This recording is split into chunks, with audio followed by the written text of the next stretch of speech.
Oh, hi, kids. I have an incredible message for you. Hey, can someone take Gomer back to the petting zoo? Wow, that looks like fun. Now, where was I? Oh, yes. In 2014, kids 12 and under come free. Hey, shouldn't the comets be in the planetarium? For the entire year, kids 12 and under come free. Hey, T-Rex, you better get back to the dinosaur den. As you can see, it's a very exciting place. Now tell your parents, kids 12 and under free in 2014 when accompanied by a paying adult. We hope to see you soon. Good evening. I'm pleased to welcome you to Legacy Hall of the Creation Museum in northern Kentucky in the metropolitan area of Cincinnati. I'm Tom Foreman from CNN, and I'm pleased to be tonight's moderator for this evolution versus creation debate. This is a very old question. Where did we come from?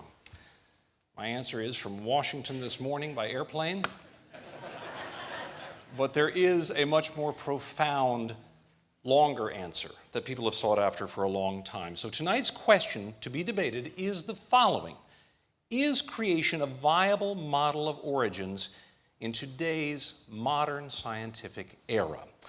Our welcome extends to hundreds of thousands of people who are watching on the internet at debatelive.org. We're glad you have joined us. Of course, to our auditorium here, all of the folks have joined us as well. We're joined by 70 media representatives from many of the world's great news organizations. We're glad to have them here as well. And now let's welcome our debaters, Mr. Bill Nye and Mr. Ken Ham.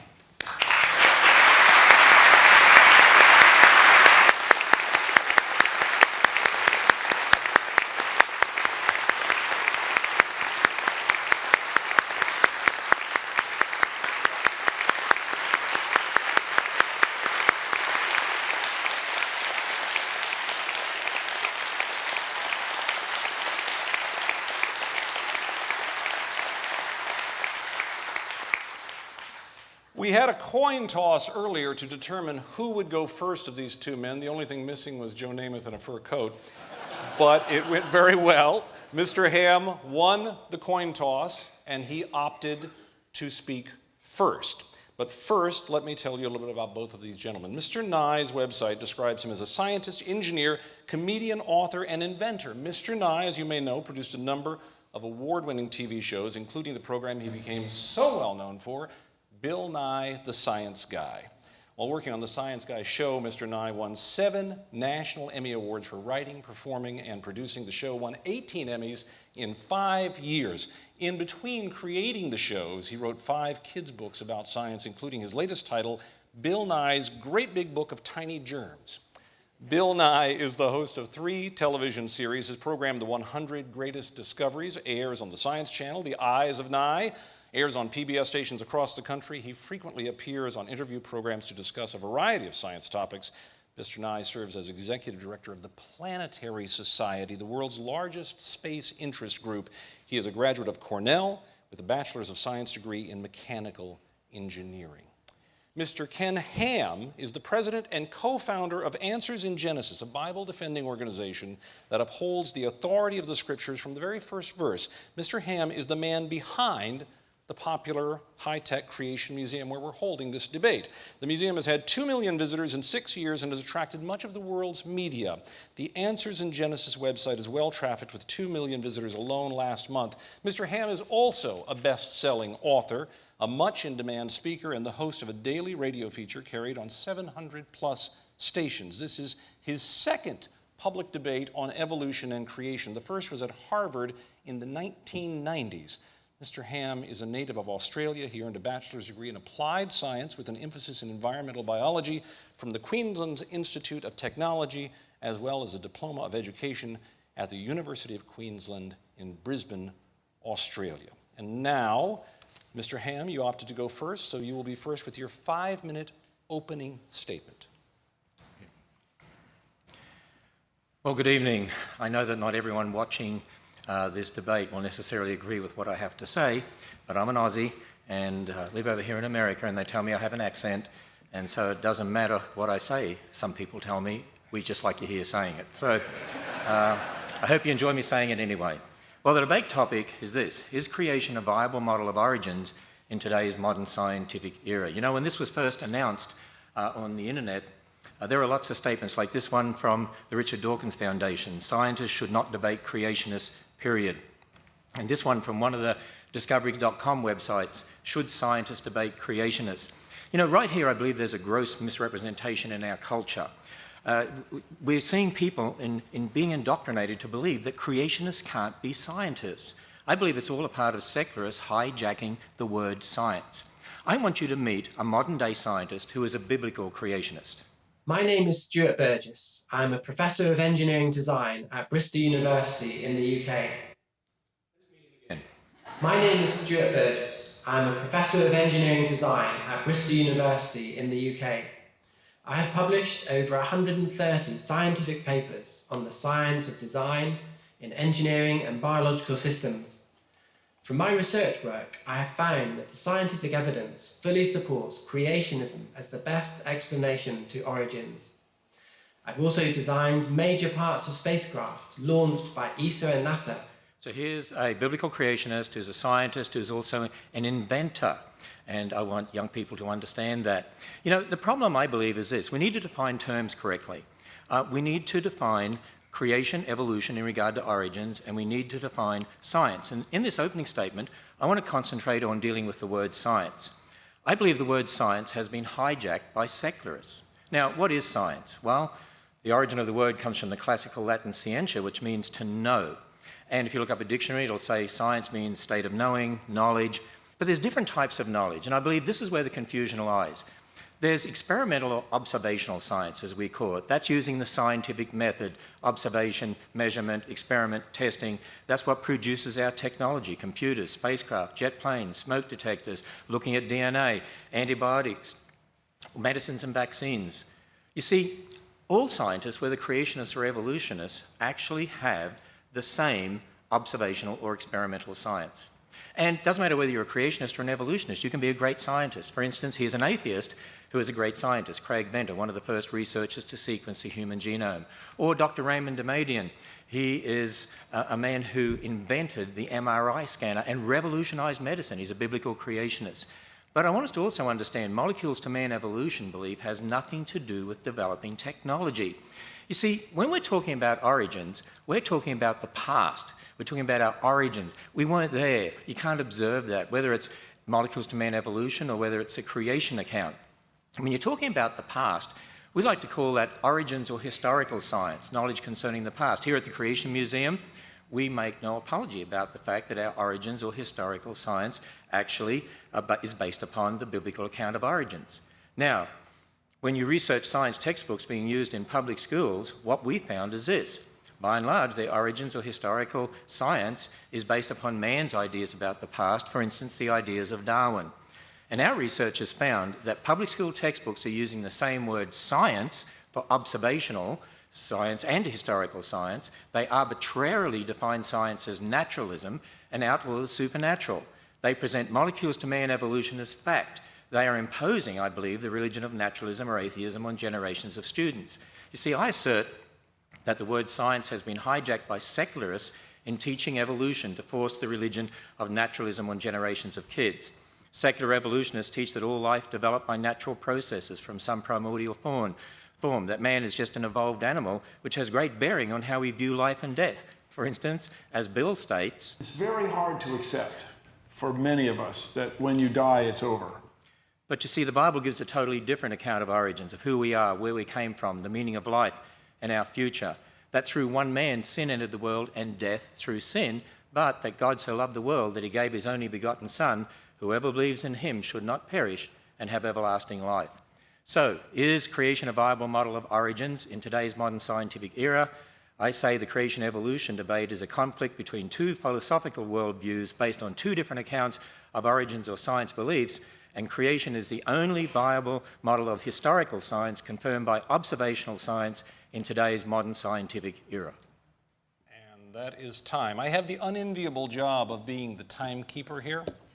So I'm like the referee in football that you don't like, but I will periodically, if either one of our debaters runs over on anything, I will stop them in the name of keeping it fair for all. Mr. Ham, thank you for your comments. Now it's Mr. Nye's turn for a 5-minute opening statement. Mr. Nye. Thank you.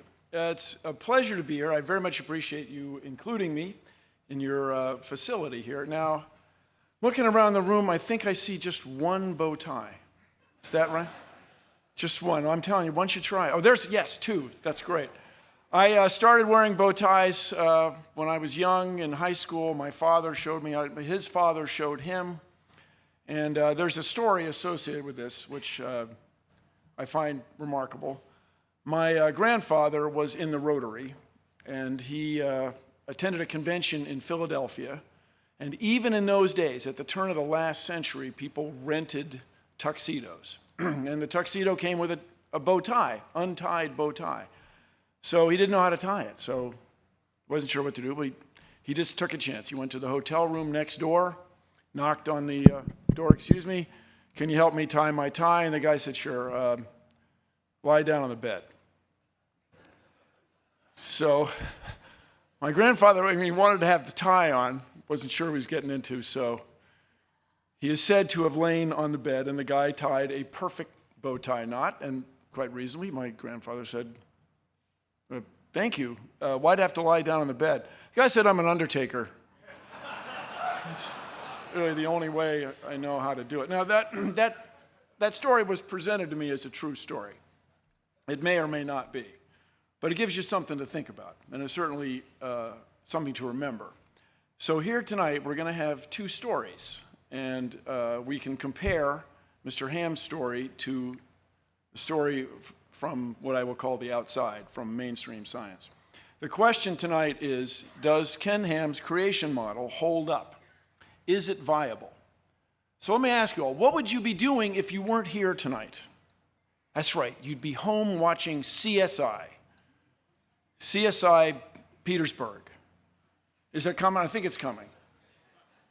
And on CSI, there is no distinction made between historical science and observational science. These are constructs unique to Mr. Ham. We don't normally have these anywhere in the world except here. Natural laws that applied in the past apply now. That's why they're natural laws. That's why we embrace them. That's how we made all these discoveries that enabled all this remarkable technology. So CSI is a fictional show, but it's based absolutely on real people doing real work. When you go to a crime scene and find evidence, you have clues about the past. And you trust those clues, and you embrace them, and you move forward to convict somebody. Mr. Ham and his followers have this remarkable view of a worldwide flood that somehow influenced everything that we observe in nature. A 500-foot wooden boat, 8 zookeepers for 14,000 individual animals, every land plant in the world underwater for a full year. I ask us all, is that really reasonable? You'll hear a lot about the Grand Canyon, I imagine, also, which is a remarkable place, and it has fossils. And the fossils in the Grand Canyon are found in layers. There is not a single place in the Grand Canyon where the fossils of one type of animal cross over into the fossils of another. In other words, when there was a big flood on the earth, you would expect drowning animals to swim up to a higher level. Not any one of them did, not a single one. If you could find evidence of that, my friends, you could change the world. Now, I just want to remind us all, there are billions of people in the world who are deeply religious, who get enriched, who have a wonderful sense of community from their religion. They worship together, they eat together, they live in their communities and enjoy each other's company. Billions of people, but these same people do not embrace the extraordinary view that the earth is somehow only 6,000 years old. That is unique. And here's my concern. What keeps the United States ahead, what makes the United States a world leader, is our technology, our new ideas, our innovations. If we continue to eschew science, eschew the process, and try to divide science into observational science and historic science, we are not going to move forward. We will not embrace natural laws. We will not make discoveries. We will not invent and innovate and stay ahead. So if you ask me if Ken Ham's creation model is viable, I say no. It is absolutely not viable. So stay with us over the next period, and you can compare my evidence to his. Thank you all very much. Very nice start by both of our debaters here. And now each one will offer a 30-minute illustrated presentation to fully offer their case for us to consider. Mr. Ham, you're up.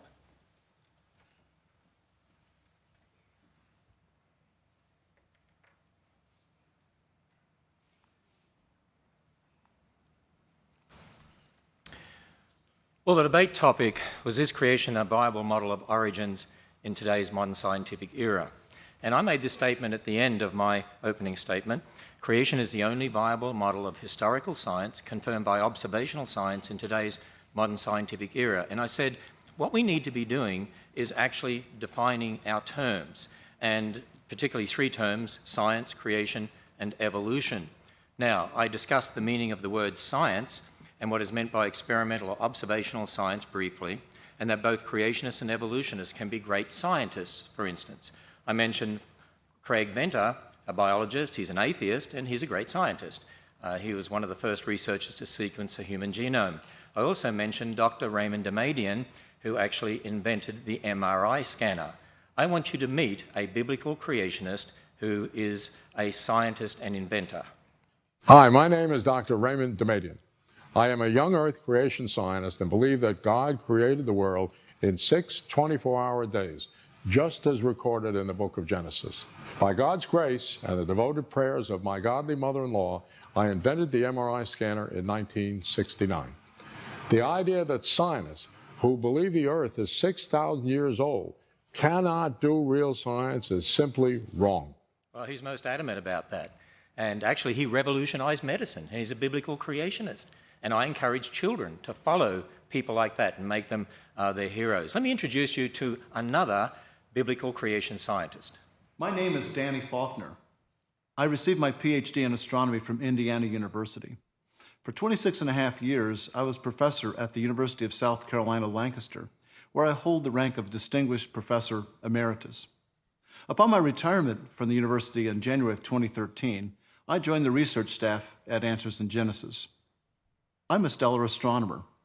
That means my primary interest is stars, but I'm particularly interested in the study of eclipsing binary stars.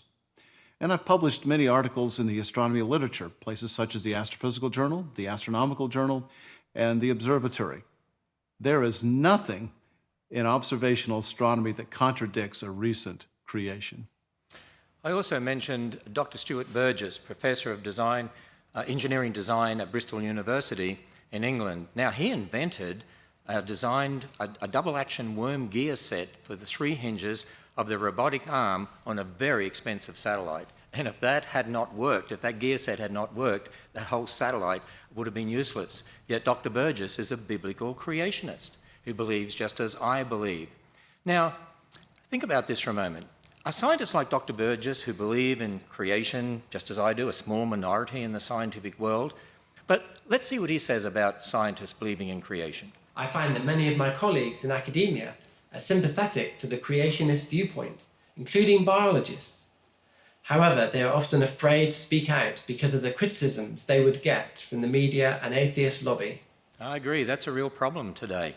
We need to have freedom to be able to speak on these topics. You know, I just want to say, by the way, that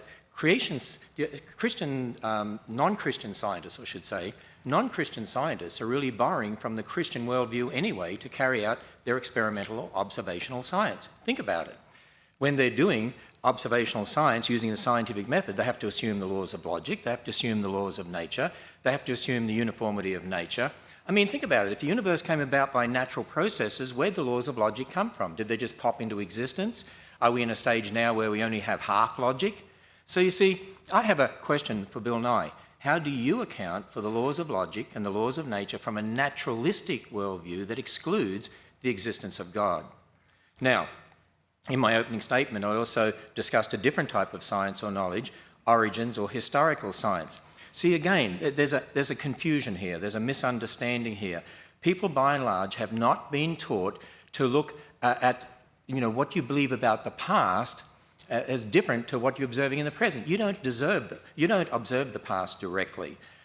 Even when you think about the creation account, I mean, we can't observe God creating. We can't observe the creation of Adam and Eve. We admit that. We're willing to admit our beliefs about the past. But see, what you see in the present is very different. Even some public school textbooks, actually, well, they sort of acknowledge the difference between historical and observational science. Here is an earth science textbook that's used in public schools, and we read this. In contrast to physical geology, the aim of historical geology is to understand Earth's long history. And then they make the statement, historical geology, so we're talking about historical science, tries to establish a timeline of the vast number of physical and biological changes that have occurred in the past. We study physical geology before historical geology because we first must understand how Earth works before we try to unravel its past. In other words, we observe things in the present and then, okay, we're assuming that that's always happened in the past and we're going to try and figure out how this happened. See, there is a difference between what you observe and what happened in the past. Let me illustrate it this way. If Bill Nye and I went to the Grand Canyon, we could agree that that's a Coconino sandstone in the Hermit Shale, and there's the boundary. They're sitting one on top of the other. We could agree on that. But do you know what we would disagree on? I mean, we could even analyse the minerals and agree on that. But we would disagree on how long it took to get there. But see, none of us saw the sandstone or the shale being laid down. There's a supposed 10 million year gap there, but I don't see a gap. But that might be different to what Bill Nye would see. But see, there's a difference between what you actually observe directly and then your interpretation in regard to the past. When I was at the Goddard Space Centre a number of years ago, I met creationists and evolutionists who were both working on the Hubble telescope. They agreed on how to build the Hubble telescope. You know what they disagreed on? Well, they disagreed on how to interpret the data the telescope obtained in regard to the age of the universe. And, you know, we could go on and talk about lots of other similar sorts of things. For instance, I've heard Bill Nye talk about how a smoke detector works using the radioactive element americium.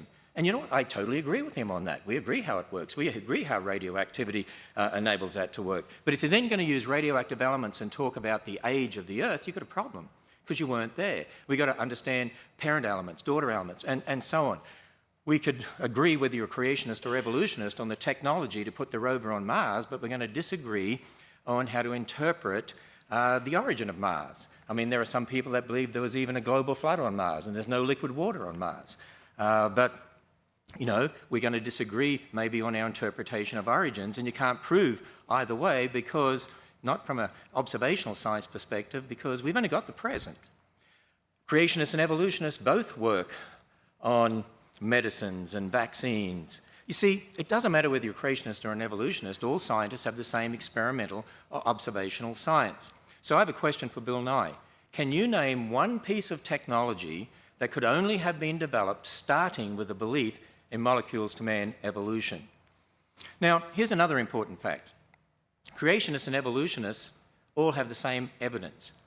Bill Nye and I have the same Grand Canyon. We don't disagree on that. We will have the same fish fossil. This is one from the Creation Museum. The same dinosaur skeletons, the same animals, the same humans, the same DNA, the same radioactive decay elements that we see. We have the same universe. Actually, we all have the same evidences. It's not the evidences that are different. It's a battle over the same evidence in regard to how we interpret the past. And you know why that is? Because it's really a battle over worldviews and starting points. It's a battle over philosophical worldviews and starting points, but the same evidence. Now, I admit my starting point is that God is the ultimate authority. But if someone doesn't accept that, then man has to be the ultimate authority. And that's really the difference when it comes down to it. You see, I've been emphasizing the difference between historical origin science, knowledge about the past when you weren't there, and we need to understand that we weren't there, or experimental or observational science, using your five senses in the present, the scientific method, what you can directly observe, test, repeat. There's a big difference between those two. And that's not what's being taught in our public schools, and that's why kids aren't being taught to think critically and correctly about the origins issue. But you know, it's also important to understand when talking about creation and evolution, both involve historical science and observational science. You see, the role of observational science is this: it can be used to confirm or otherwise one's historical science based on one's starting point.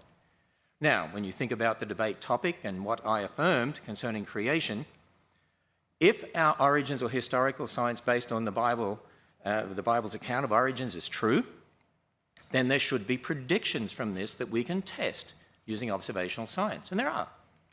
For instance, based on the Bible, we'd expect to find evidence confirming an intelligence produce life. we'd expect to find evidence confirming after their kind. The Bible says God made kinds of animals and plants after their kind, implying each kind produces its own, not that one kind changes into another. You'd expect to find evidence confirming a global flood of Noah's day, evidence confirming one race of humans, because we all go back to Adam and Eve. Biologically, that would mean there's one race. Evidence confirming the Tower of Babel, that God gave different languages. Evidence confirming a young universe. Now, I can't go through all of those, but a couple of them we'll look at briefly. After their kind, evidence confirming that. In the Creation Museum, we have a display featuring replicas, actually, of Darwin's finches. They're called Darwin's finches. Darwin collected finches from the Galapagos and took them back to England, and we see the different species, the different beak sizes here. And you know, from the specimens that Darwin obtained in the Galapagos, he actually pondered these things and how do you explain this? And in his notes, actually, he came up with this diagram here, a tree. And he actually said, I think. So he was talking about different species and maybe those species came from some common ancestor. Actually, when it comes to finches, we actually would agree as creationists that different finch species came from a common ancestor, but a finch is what they would have to come from. But you see, Darwin wasn't just thinking about species. Darwin had a much bigger picture in mind. When you look at The Origin of Species and read that book, you'll find he made this statement: from such low and intermediate form, both animals and plants may have been developed, and if we admit this, we must likewise admit that all organic beings which have ever lived on this earth may be descended from some one primordial form. So he had in mind what we today know as an evolutionary tree of life, that all life has arisen from some primordial form. Now, when you consider the classification system, kingdom, phylum, class, order, family, genus, species, we would say, as creationists, and we have many creation scientists who've researched this, and for lots of reasons, I would say the kind in Genesis 1 really is more at the family level of classification. For instance, there's one dog kind, there's one cat kind, even though you have different genera, different species. That would mean, by the way, you didn't need anywhere near the number of animals on the ark as people think. You wouldn't need all the species of dogs, just two, not all the species of cats, just two. And you see, based on the biblical account there in Genesis 1, creationists have drawn up what they believe is a creation orchard. In other words, they're saying, look, there's great variation in the genetics of dogs and finches and so on. And so over time, particularly after Noah's flood, you'd expect if there were two dogs, for instance, you could end up with different species of dogs because there's an incredible amount of variability in the genes of any creature. And so you'd expect these different species up here, but there's limits. Dogs will always be dogs, finches will always be finches. Now, as a creationist, I maintain that observational science actually confirms this model based on the Bible. For instance, take dogs. Okay, in a scientific paper dated January 2014, that's this year, scientists working at the University of California stated this: we provide several lines of evidence supporting a single origin for dogs and disfavoring alternative models in which dog lineages arise separately from geographically distinct wolf populations. And they put this diagram in the paper. By the way, that diagram is very, very similar to this diagram that creationists proposed based upon the creation account in Genesis. In other words, you have a common dog ancestor that gives rise to the different species of dogs, and that's exactly what we're saying here. Now, in the Creation Museum, we actually show the finches here, and you can see the finches with their different beaks beside dog skulls, different species of dogs. By the way, there's more variation in the dog skulls here than there are in these finches. Yet the dogs, well, that's never used as an example of evolution, but the finches are. Particularly in the public school textbooks, students are taught, see the changes that are occurring here? And here's another problem that we've got. Not only has the word science been hijacked by secularists, I believe the word evolution has been hijacked by secularists. The word evolution has been hijacked using what I call a bait and switch. Let me explain to you. The word evolution is being used in public school textbooks, and we often see it in documentaries and so on. It's used for observable changes that we would agree with, and then used for unobservable changes, such as molecules to man. Let me explain to you what's really going on, because I was a science teacher in the public schools, and I know what the students were taught, and I check the public school textbooks anyway to know what they're taught. See, students are taught today, look, there's all these different animals, plants, but they're all part of this great big tree of life that goes back to some primordial form. And look, we see changes in finches, changes in dogs, and so on. Now, we don't deny the changes. You see that. You see different species of finches, different species of dogs. But then they put it all together in this evolutionary tree. But that's what you don't observe. You don't observe that. That's belief there. That's their historical science that I would say was wrong. But you know what you do observe? You do observe different species of dogs, different species of finches, but then there are limits, and you don't see one kind changing into another. Actually, we're told that if you teach creation in the public schools, that's teaching religion. If you teach evolution, that's science. And I'm going to say, wait a minute. Actually, the creation model here, based upon the Bible, observational science confirms this. This is what you observe. You don't observe this tree. Actually, it's the public school textbooks that are teaching a belief, imposing it on students, and they need to be teaching them observational science to understand the reality of what's happening. Now, what we found is that public school textbooks present the evolutionary tree as science, but reject the creation orchard as religion. But observational science confirms the creation orchard. So public school textbooks are rejecting observational science and imposing a naturalistic religion on students. The word evolution has been hijacked using a bait and switch to indoctrinate students to accept evolutionary belief as observational science. Let me introduce you to another scientist, Richard Lenski, Michigan State University. He's a great scientist. He's known for culturing E. coli in the lab. And he found there were some E. coli that actually seemed to develop the ability to grow on substrate, on citrate in the substrate. But Richard Lenski is here mentioned in this book, and it's called Evolution in the Lab. So the ability to grow on citrate is said to be evolution. And there are those that say, hey, this is against the creationists. For instance, Jerry Coyne from University of Chicago says, Lenski's experiment is also yet another poke in the eye for anti-evolutionists. He says the thing I like most is that it says you can get these complex traits evolving by a combination of unlikely events. But is it a poke in the eye for anti-evolutionists? Is it really seeing complex traits evolving? What does it mean that some of these bacteria are able to grow on citrate? Let me introduce you to another biblical creationist who is a scientist. Hi, my name is Dr. Andrew Fabich. I got my PhD from the University of Oklahoma in microbiology. I teach at Liberty University, and I do research on E. coli in the intestine. I've published in secular journals from the American Society for Microbiology, including infection immunity and applied environmental microbiology, as well as several others. My work has been cited even the past year in the journals Nature, Science Translational Medicine, Public Library of Science, Public Library of Science Genetics. It's cited regularly in those journals. And while I was taught nothing but evolution, I don't accept that position, and I do my research from a creation perspective. When I look at the evidence that people cite of E. coli supposedly evolving over 30 years, over 30,000 generations in the lab, and people say that it is now able to grow on citrate, I don't deny that it grows on citrate, but it's not any kind of new information. The information's already there, and it's just a switch that gets turned on and off, and that's what they reported in there. There's nothing new. See, students need to be told what's really going on here. Certainly there's change, but it's not change necessary for molecules to man. Now, we could look at other predictions. What about evidence confirming one race? Well, when we look at the human population, we see lots of differences.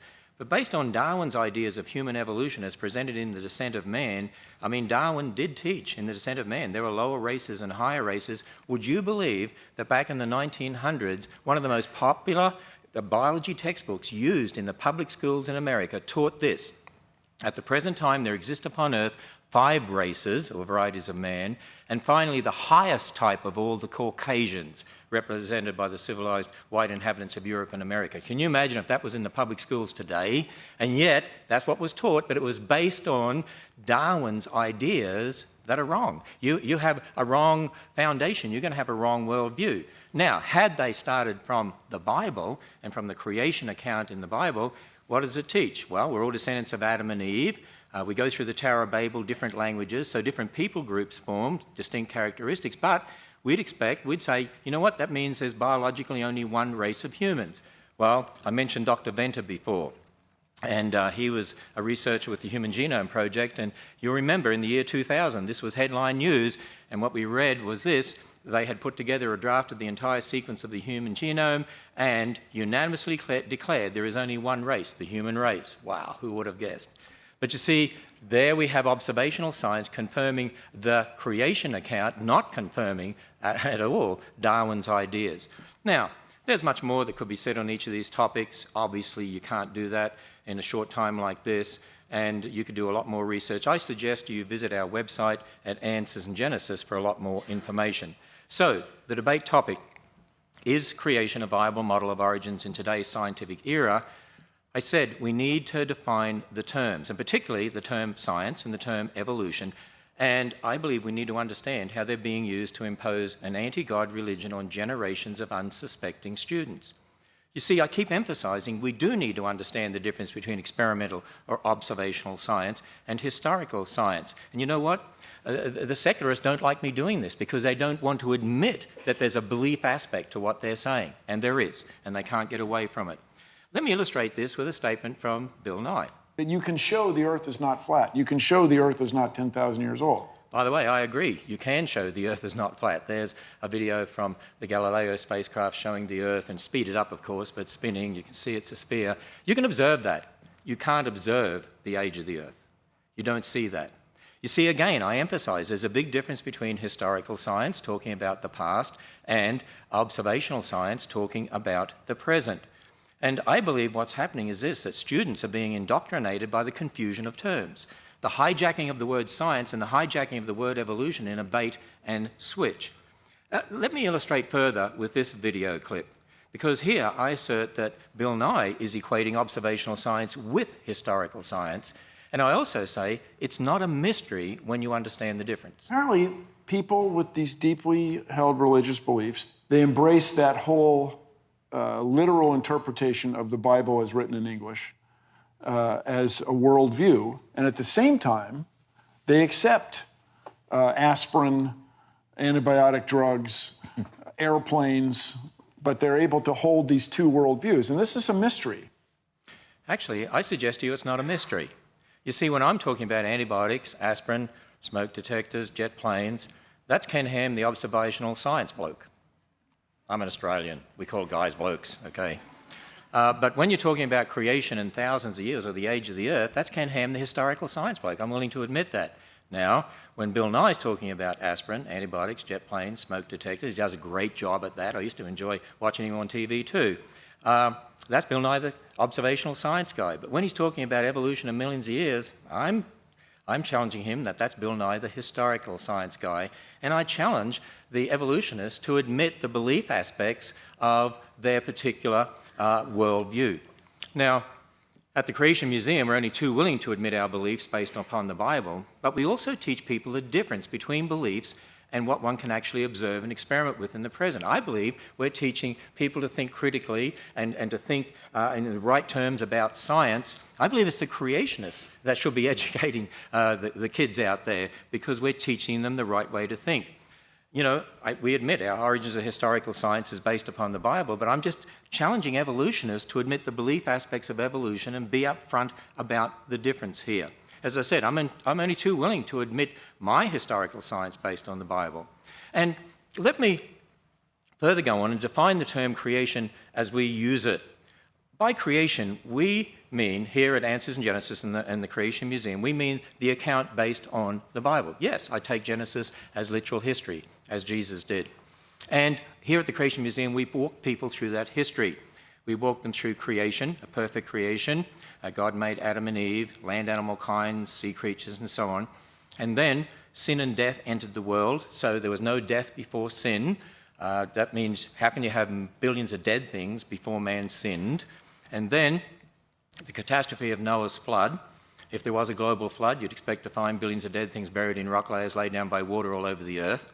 Had to say that because a lot of our supporters would want me to. And what do you find? Billions of dead things buried in rock layers laid down by water all over the earth. Confusion, the Tower of Babel.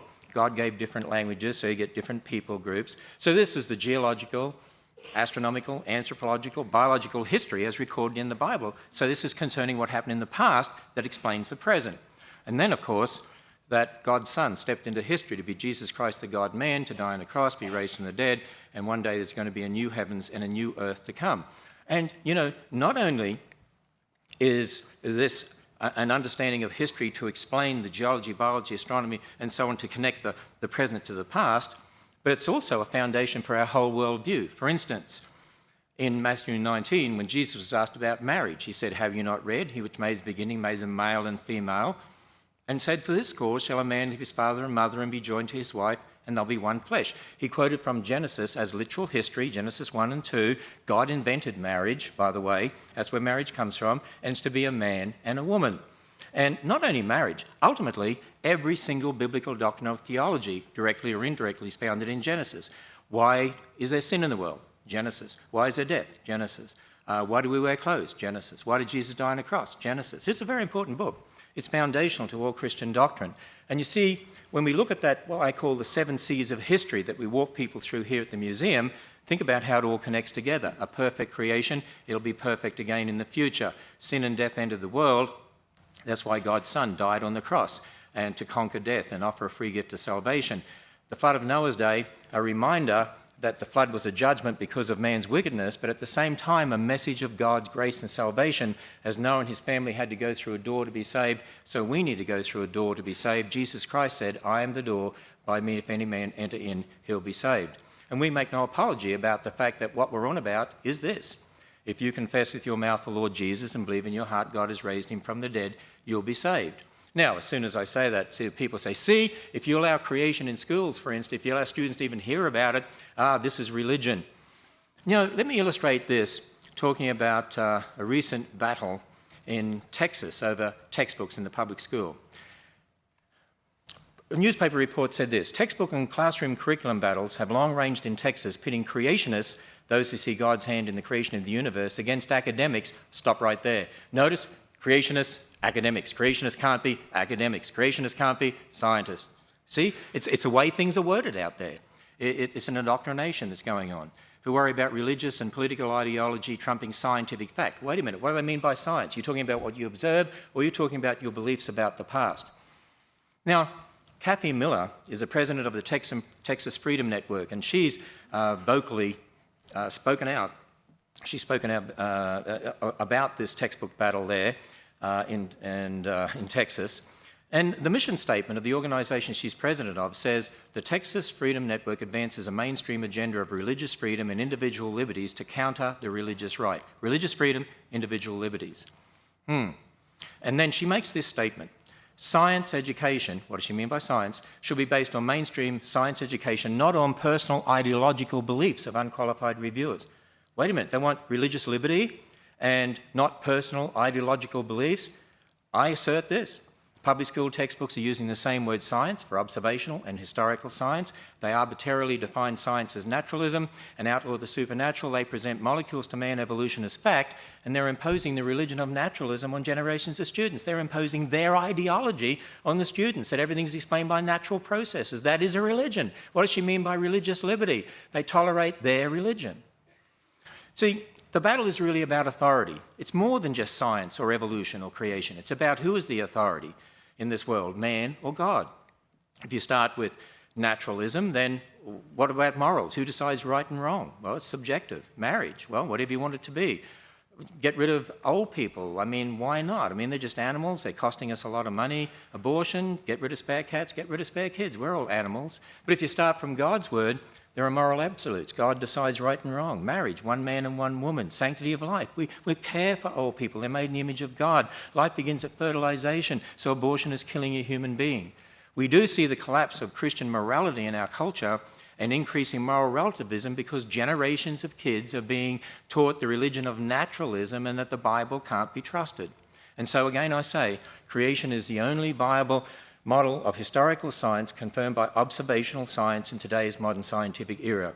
You know what? I'm a science teacher. I want to see kids taught science. I love science. I want to see more Dr. Demadians in the world. You know, if we teach them the whole universe is a result of natural processes and not designed by a creator God, they might be looking in the wrong places or have the wrong idea when they're looking at the creation in regard to how you develop technology, because if they look on it as just random processes, that could totally influence the way they think. If they understand it was a perfect world marred by sin, that could have a great effect on how they then look for overcoming diseases and problems in the world. I want children to be taught the right foundation, that there's a God who created them, who loves them, who died on the cross for them, and that they're special. They're made in the image of God. Very good. Thank you, Mr. Ham. We can applaud Mr. Ham's presentation.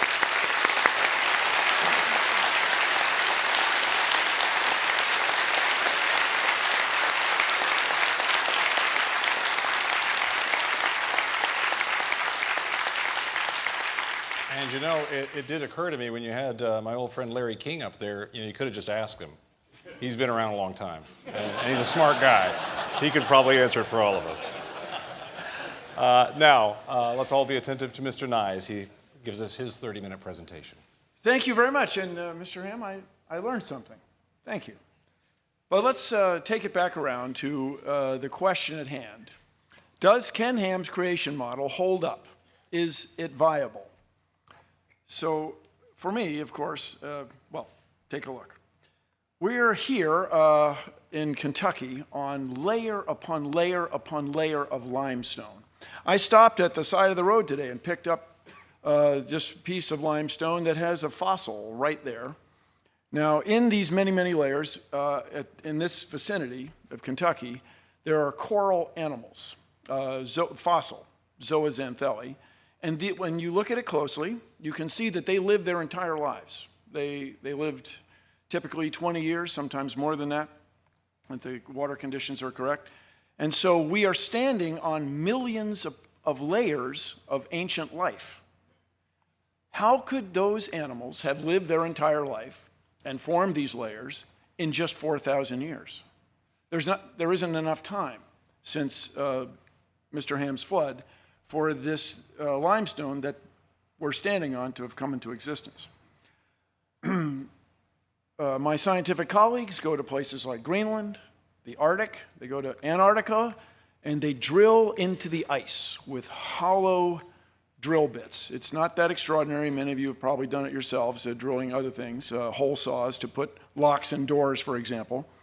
And we pull out long cylinders of ice, long ice rods. And these are made of snow. And by long tradition, it's called snow ice. And snow ice forms over the winter as snowflakes fall and are crushed down by subsequent layers. They're crushed together and trapping the little bubbles. And the little bubbles must needs be ancient atmosphere. There's nobody running around with a hypodermic needle squirting ancient atmosphere into the bubbles. And we find certain of these cylinders to have 680,000 layers. 680,000 snow, winter, summer cycles. How could it be that just 4,000 years ago, all of this ice formed? Let's just run some numbers. This is some scenes from lovely Antarctic. Let's say we have 680,000 layers of snow ice and 4,000 years since the Great Flood. That would mean we'd need 170 winter, summer cycles every year for the last 4,000 years. I mean, wouldn't someone have noticed that?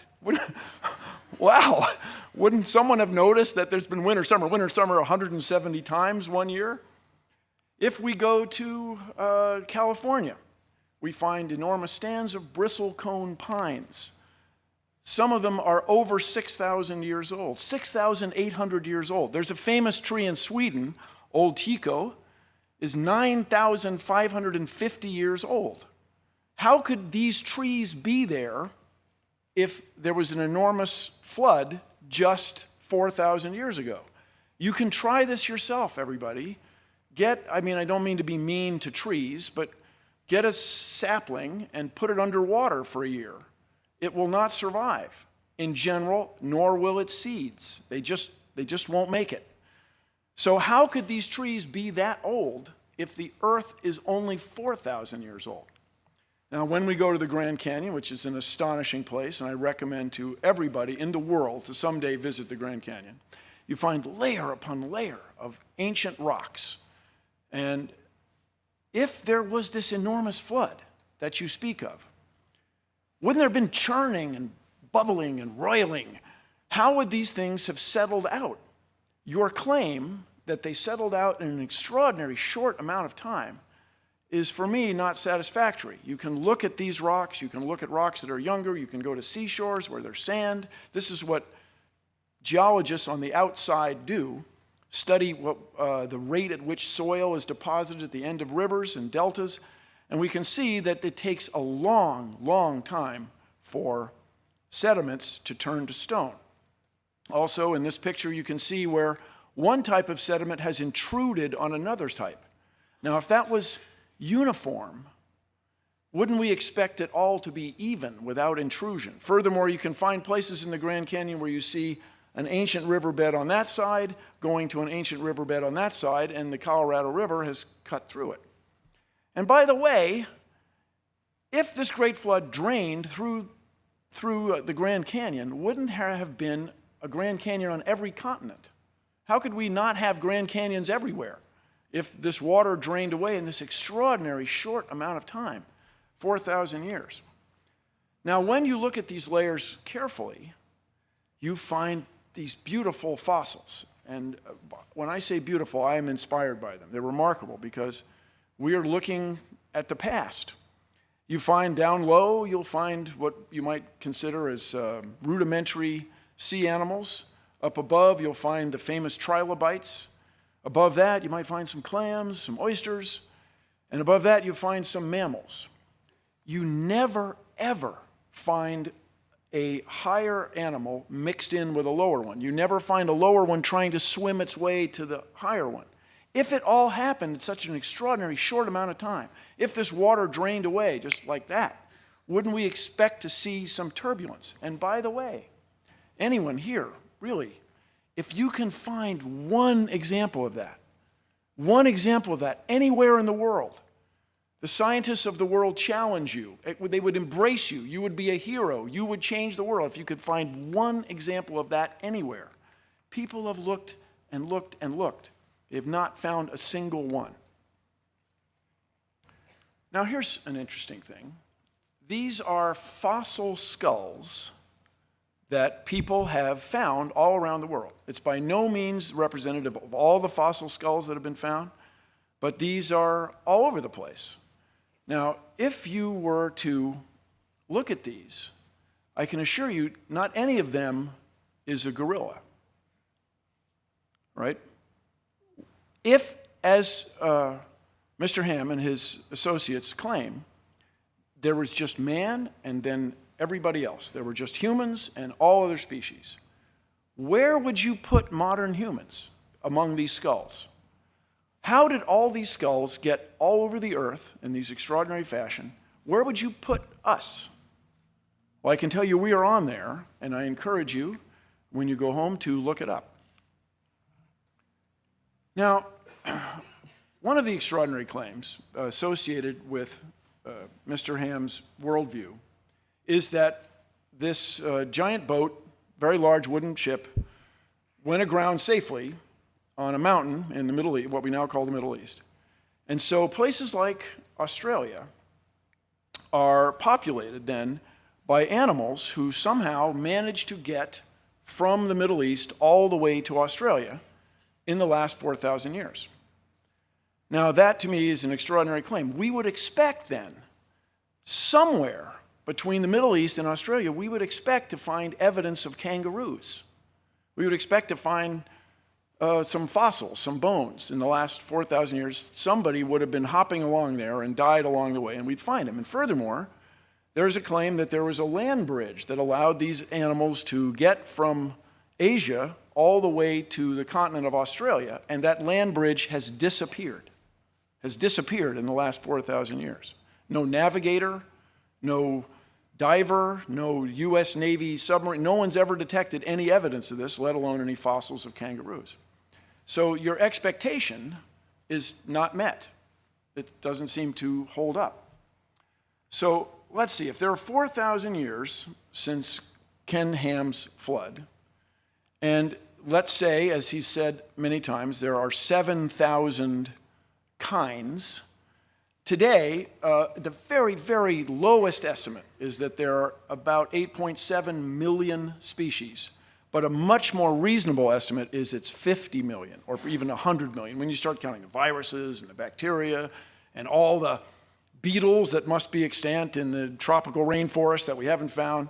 So we'll take a number which I think is pretty reasonable, 16 million species today, okay? If these came from 7,000 kinds, let's say we have 7,000 subtracted from 15 million, that's 15,993. We have 4,000 years, we have 365 and a quarter days a year. We would expect to find 11 new species every day. So you'd go out into your yard, you wouldn't just find a different bird, a new bird, you'd find a different kind of bird, a whole new species of bird every day, a new species of fish, a new species of organisms you can't see, and so on. I mean, this would be enormous news. The last 4,000 years, people would have seen these changes among us. So the Cincinnati Enquirer, I imagine, would carry a column right next to the weather report. Today's new species, and it would list these 11 every day. But we see no evidence of that. There's no evidence of these species. There just simply isn't enough time. Now, as you may know, I was graduated from engineering school, and I got a job at Boeing. I worked on 747s. Okay, everybody relax. I was very well supervised. Everything's fine. There's a tube in the 747 I kind of think of as my tube. But that aside, I traveled the highways of Washington State quite a bit. I was a young guy. I had a motorcycle. I used to go mountain climbing in Washington State, Oregon. And you can drive along and find these enormous boulders on top of the ground. Enormous rocks, huge, sitting on top of the ground.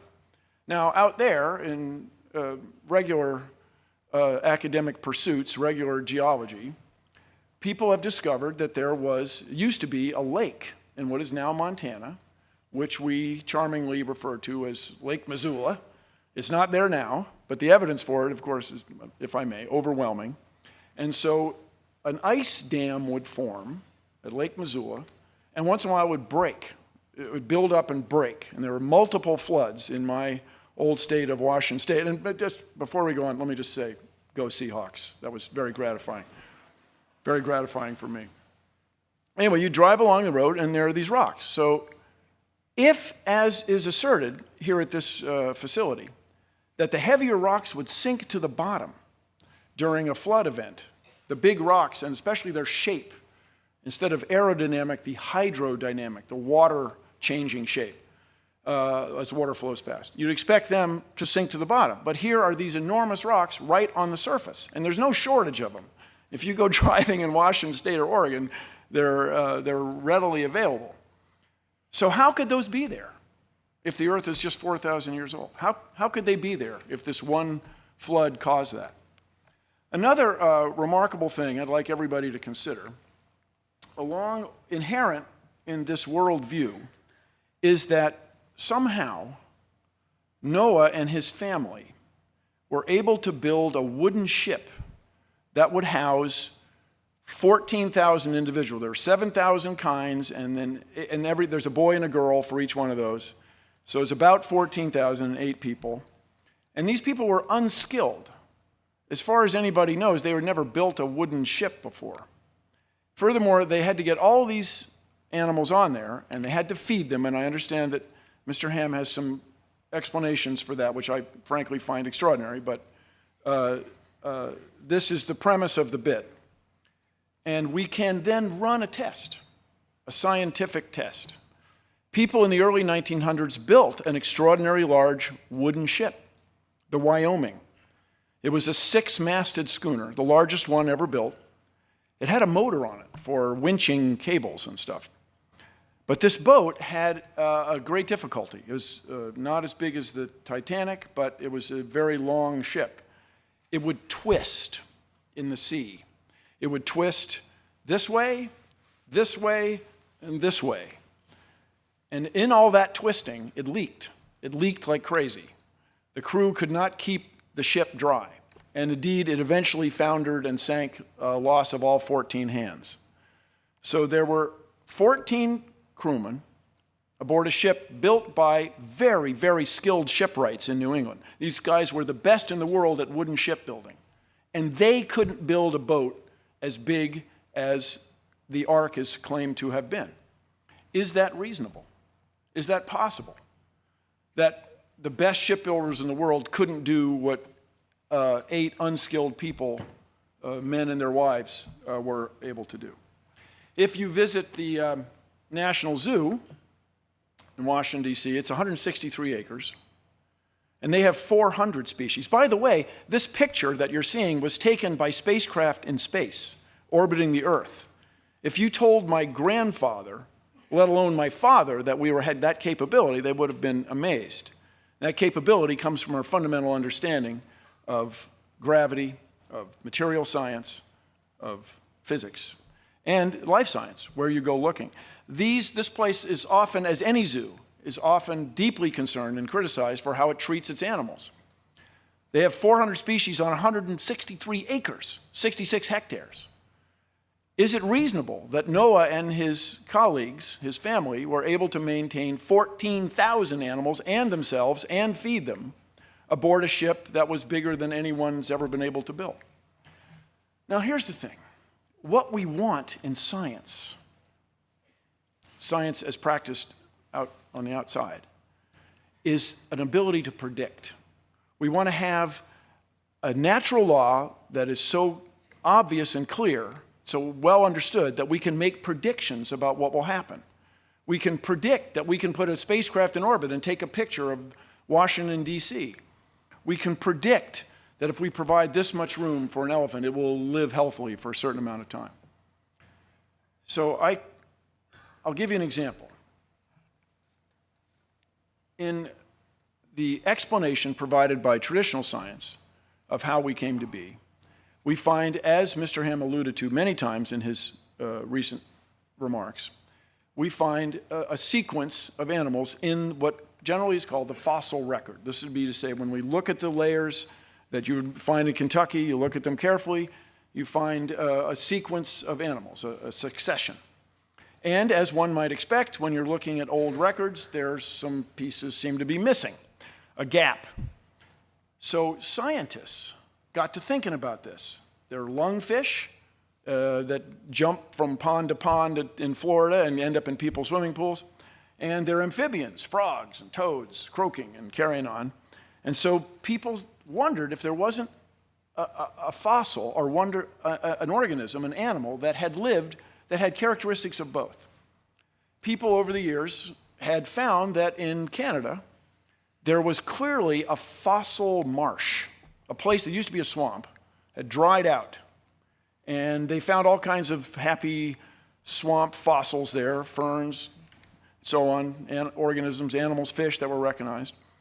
And people realized that if this, with the age of the rocks there, as computed by traditional scientists, with the age of the rocks there, this would be a reasonable place to look for an animal, a fossil of an animal that lived there.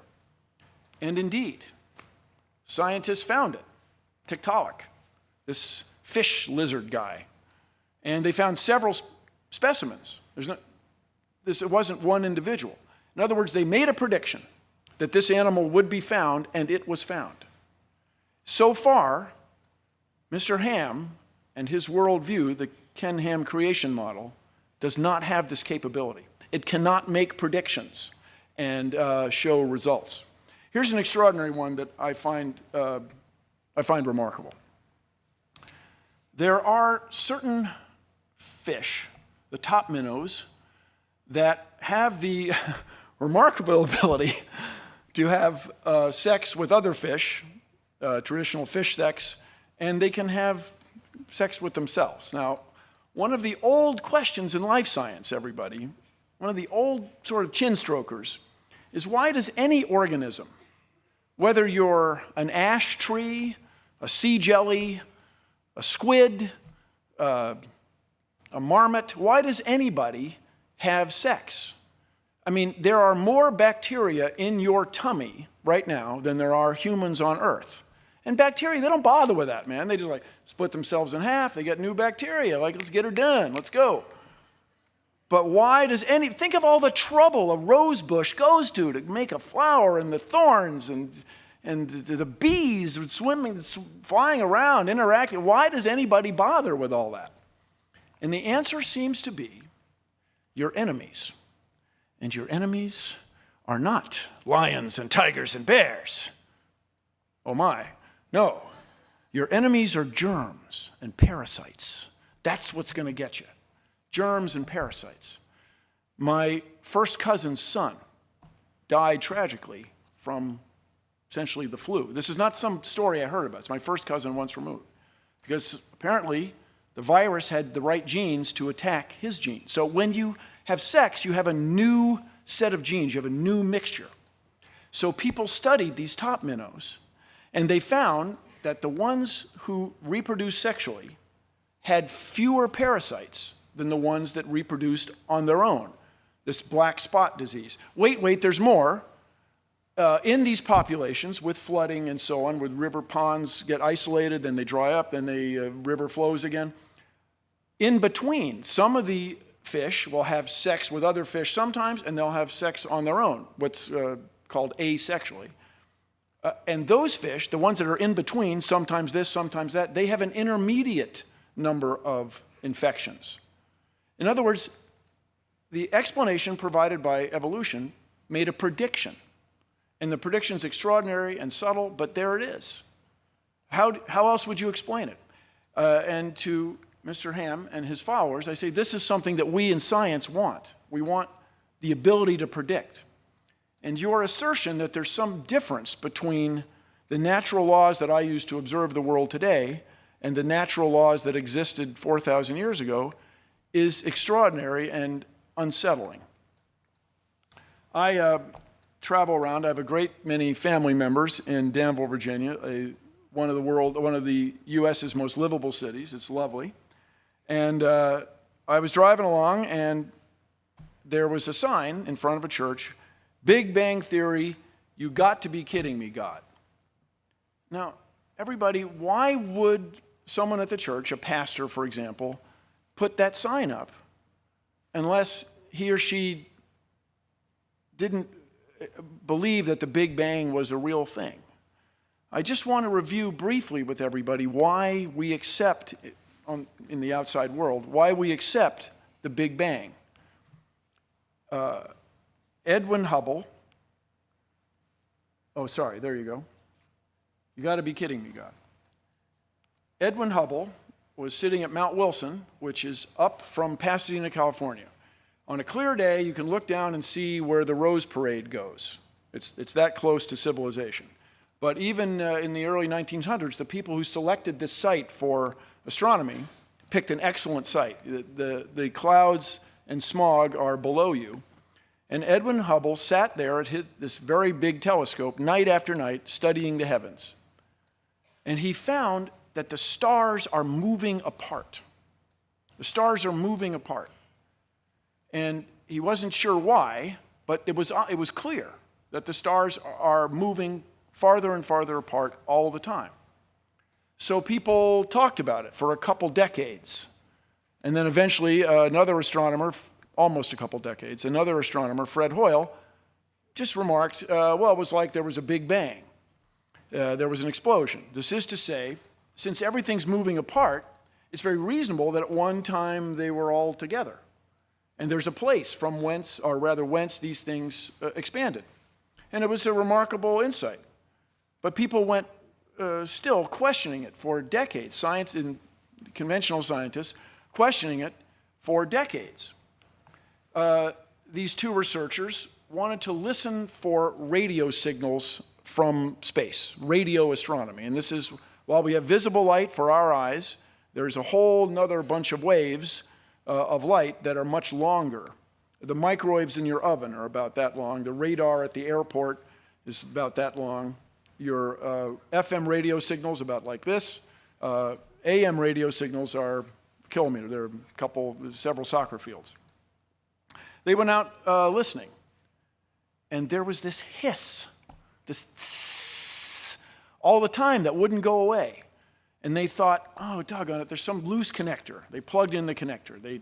They re-screwed it. They made it tight. They turned it this way. The hiss was still there. They heard it that way. It's just still there. They thought it was pigeon droppings that had affected the reception of this horn, it's called. This thing is still there. It's in Basking Ridge, New Jersey. It's a National Historic Site. And Arno Penzias and Robert Wilson had found this cosmic background sound that was predicted by astronomers. Astronomers running the numbers, doing math, predicted that in the cosmos would be left over this echo, this energy from the Big Bang that would be detectable. And they detected it. We built the Cosmic Observatory for Background Emissions, the COBE spacecraft, and it matched exactly the astronomers' predictions. You got to respect that. It's a wonderful thing. Now, along that line is some interest in the age of the Earth. Right now, it's generally agreed that the Big Bang happened 13.7 billion years ago. What we can do on Earth, these elements that we all know on the periodic table of chemicals, even ones we don't know, were created when stars explode. And I look like nobody, but I attended a lecture by Hans Bethe, who won a Nobel Prize for discovering the process by which stars create all these elements. The one that interests me especially is our good friends rubidium and strontium. Rubidium becomes strontium spontaneously. It's an interesting thing to me. A neutron becomes a proton, and it goes up the periodic table.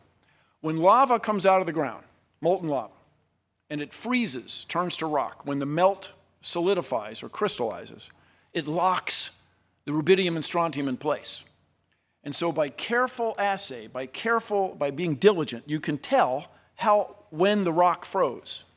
You can tell how old the rubidium and strontium are, and you can get an age for the Earth. When that stuff falls on fossils, you can get a very good idea of how old the fossils are. I encourage you all to go to Nebraska, go to Ashfall State Park, and see the astonishing fossils. It looks like a Hollywood movie. There are rhinoceroses, there are three-toed horses in Nebraska. None of those animals are extant today, and they were buried catastrophically by a volcano in what is now Idaho, is now Yellowstone National Park. It's called the hot spot. People call it the super volcano.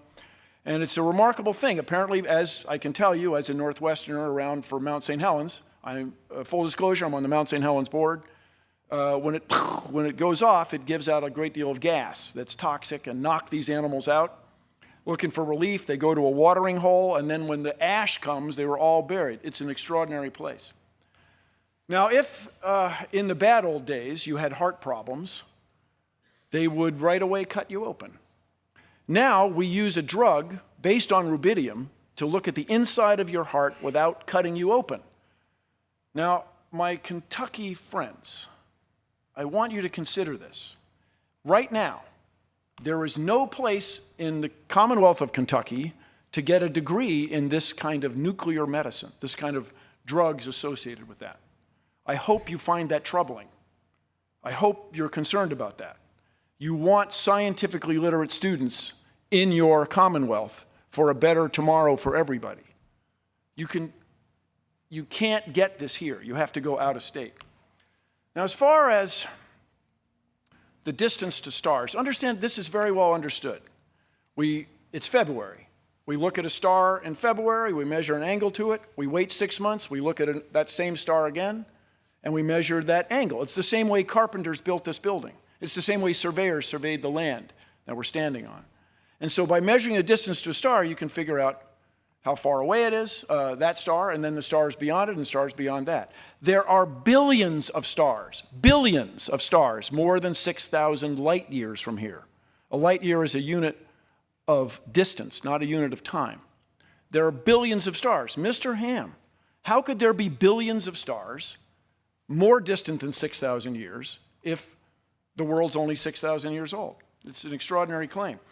There's another astronomer, Adolf Kittel, who remarked first about the reasonable man. Is it reasonable that we have ice older by a factor of 100 than you claim the Earth is? We have trees that have more tree rings than the Earth is old. That we have rocks with rubidium and strontium and uranium and potassium argon dating that are far, far, far older than you claim the Earth is. Could anybody have built an ark that would sustain better than any ark anybody was able to build on the Earth? So if you're asking me, and I got the impression you were, is Ken Ham's creation model viable? I say no, absolutely not. Now, one last thing. You may not know that in the U.S. Constitution, from the Founding Fathers, is the sentence to promote the progress of science and useful arts. Kentucky voters who might be watching online in places like Texas, Tennessee, Oklahoma, Kansas, please, you don't want to raise a generation of science students who don't understand how we know our place in the cosmos, our place in space, who don't understand natural law. We need to innovate to keep the United States where it is in the world. Thank you very much.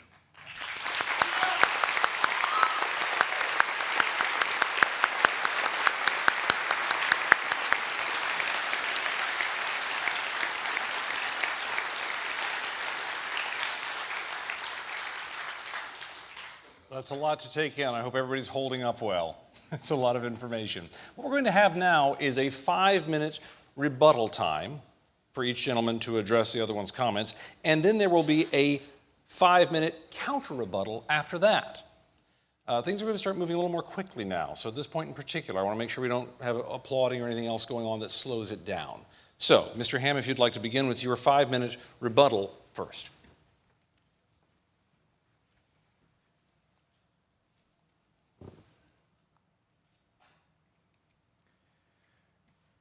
Well, first of all, Bill, if I was to answer all the points that you brought up, the moderator would think I was going on for millions of years. So I can only deal with some of them. And you mentioned the age of the Earth a couple of times, so let me deal with that. As I said in my presentation, you can't observe the age of the Earth, and I would say that comes under what we call historical origin science. Now, just to understand, so you understand where I'm coming from, yes, we admit we build our origins of historical science on the Bible. The Bible says God created in 6 days. The Hebrew word yom, as it's used in Genesis 1 with evening, morning number, means an ordinary day. Adam was made on day 6. And so when you add up all those genealogies specifically given in the Bible, yeah, from Adam to Abraham, you've got 2,000 years from Abraham to Christ, 2,000 years from Christ to the present 2,000 years. That's how we get 6,000 years. So that's where it comes from, just so you know. Now, a lot of people say, now, by the way, the Earth's age is 4.5 billion years old, and we have radioactive decay dating methods that found that. But you see, we certainly observe radioactive decay, whether it's rubidium, strontium, whether it's uranium, lead, potassium, argon. But when you're talking about the past, we have a problem. I'll give you a practical example. In Australia, there were engineers that were trying to search out about a coal mine, and so they drilled down and they found a basalt layer, lava flow, that had woody material in it, branches and twigs and so on. And when Dr. Andrew Snelling, our PhD geologist, sent that to a lab in Massachusetts in 1994, they used potassium argon dating. It dated to 45 million years old. Well, he also sent the wood to the radiocarbon section of the same lab, and that dated to 45,000 years old. 45,000-year-old wood and 45 million-year-old rock. The point is, there's a problem. Let me give you another example of a problem. There was a lava dome that started to form in the 80s after Mount St. Helens erupted. And in 1994, Dr. Steve Austin, another PhD geologist, actually sampled the rock there.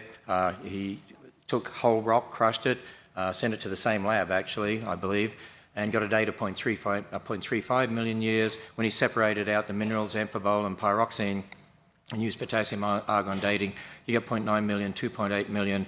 My point is all these dating methods actually give all sorts of different dates. In fact, different dating methods on the same rock we can show give all sorts of different dates. See, there's lots of assumptions in regard to radioactive dating. Number one, for instance, the amounts of the parent and daughter isotopes at the beginning when the rock formed, you have to know them, but you weren't there. See, that's historical science. Assumption two, that all daughter atoms measured today must have only been derived in situ radioactive decay of parent atoms. In other words, it's a closed system, but you don't know that, and there's a lot of evidence that that's not so. Assumption number three, that the decay rates have remained a constant. And they're just some of them. There's others as well. The point is there's lots of assumptions in regard to the dating method. So there's no dating method you can use that you can absolutely age date a rock. There's all sorts of differences out there. And I do want to address the bit you brought up about Christians believing in millions of years. Yeah, there's a lot of Christians out there that believe in millions of years, but I'd say they have a problem. I'm not saying they're not Christians, but because salvation is conditioned upon faith in Christ, not the age of the earth, but there's an inconsistency with what the Bible teaches. If you believe in millions of years, you've got death and bloodshed, suffering, disease, over millions of years leading to man, because that's what you see in the fossil record. The Bible makes it very clear death is a result of man's sin. In fact, the first death was in the garden when God killed an animal, clothed Adam and Eve, first blood sacrifice pointing towards what would happen with Jesus Christ, who would be the one who would be die once and for all. Now, if you believe in millions of years as a Christian, in the fossil record, there's evidence of animals eating each other. The Bible says originally all the animals and man were vegetarian. We weren't told we could eat meat until after the flood. There's diseases represented in the fossil record like brain tumours, but the Bible says when God made everything, it was very good. God doesn't call brain tumours very good. There's fossilised thorns in the fossil record. Instead of being hundreds of millions of years old, the Bible says thorns came after the curse. So these two things can't be true at the same time. And you know what? There's hundreds of dating methods out there, hundreds of them. Actually, 90% of them contradict billions of years. And the point is, all such dating methods are fallible. And I claim there's only one infallible dating method. It's a witness who was there, who knows everything, who told us. And that's from the Word of God. And that's why I would say that the Earth is only 6,000 years. And as Dr. Faulkner said, there's nothing in astronomy, and certainly Dr. Snelling would say there's nothing in geology to contradict a belief in a young age for the Earth and the universe. Thank you, Mr. Ham. Mr. Nye, your 5-minute rebuttal, please. Thank you very much. Let me start with the beginning. If you find 45 million year old rock on top of 45,000 year old trees, maybe the rock slid on top. Maybe that's it. That seems much more reasonable explanation than it's impossible. As far as dating goes, actually the methods are very reliable. One of the mysteries or interesting things that people in my business, especially at the Planetary Society, are interested in is why all the asteroids seem to be so close to the same date. It's in age, 4.5, 4.6 billion years. It's a remarkable thing. People at first expected a little more of a spread. So I understand that you take the Bible as written in English, translated not countless, but many, many times over the last 3 millennia, as to be a more accurate, more reasonable assessment of the natural laws we see around us than what I and everybody in here can observe. That to me is unsettling, troubling. And then about the disease thing, are the fish sinners? Have they done something wrong to get diseases? That's sort of an extraordinary claim that takes me just a little past what I'm comfortable with. And then as far as you can't observe the past, I have to stop you right there. That's what we do in astronomy. All we can do is in astronomy is look at the past. By the way, you're looking at the past right now because the speed of light bounces off of me and then gets to your eyes. And I'm delighted to see that the people in the back of the room appear just that much younger than the people in the front. So this idea that you can separate the natural laws of the past from the natural laws that we have now, I think is at the heart of our disagreement. I don't see how we're ever going to agree with that if you insist that natural laws have changed. It's, for lack of a better word, it's magical. And I have appreciated magic since I was a kid, but it's not really what we want in conventional mainstream science. So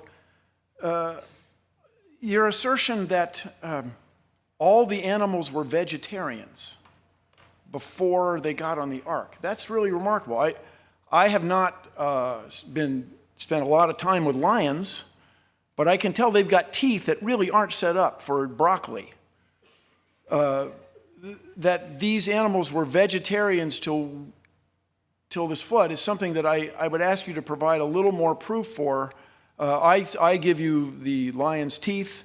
You give me verses as translated into English over, 30 centuries?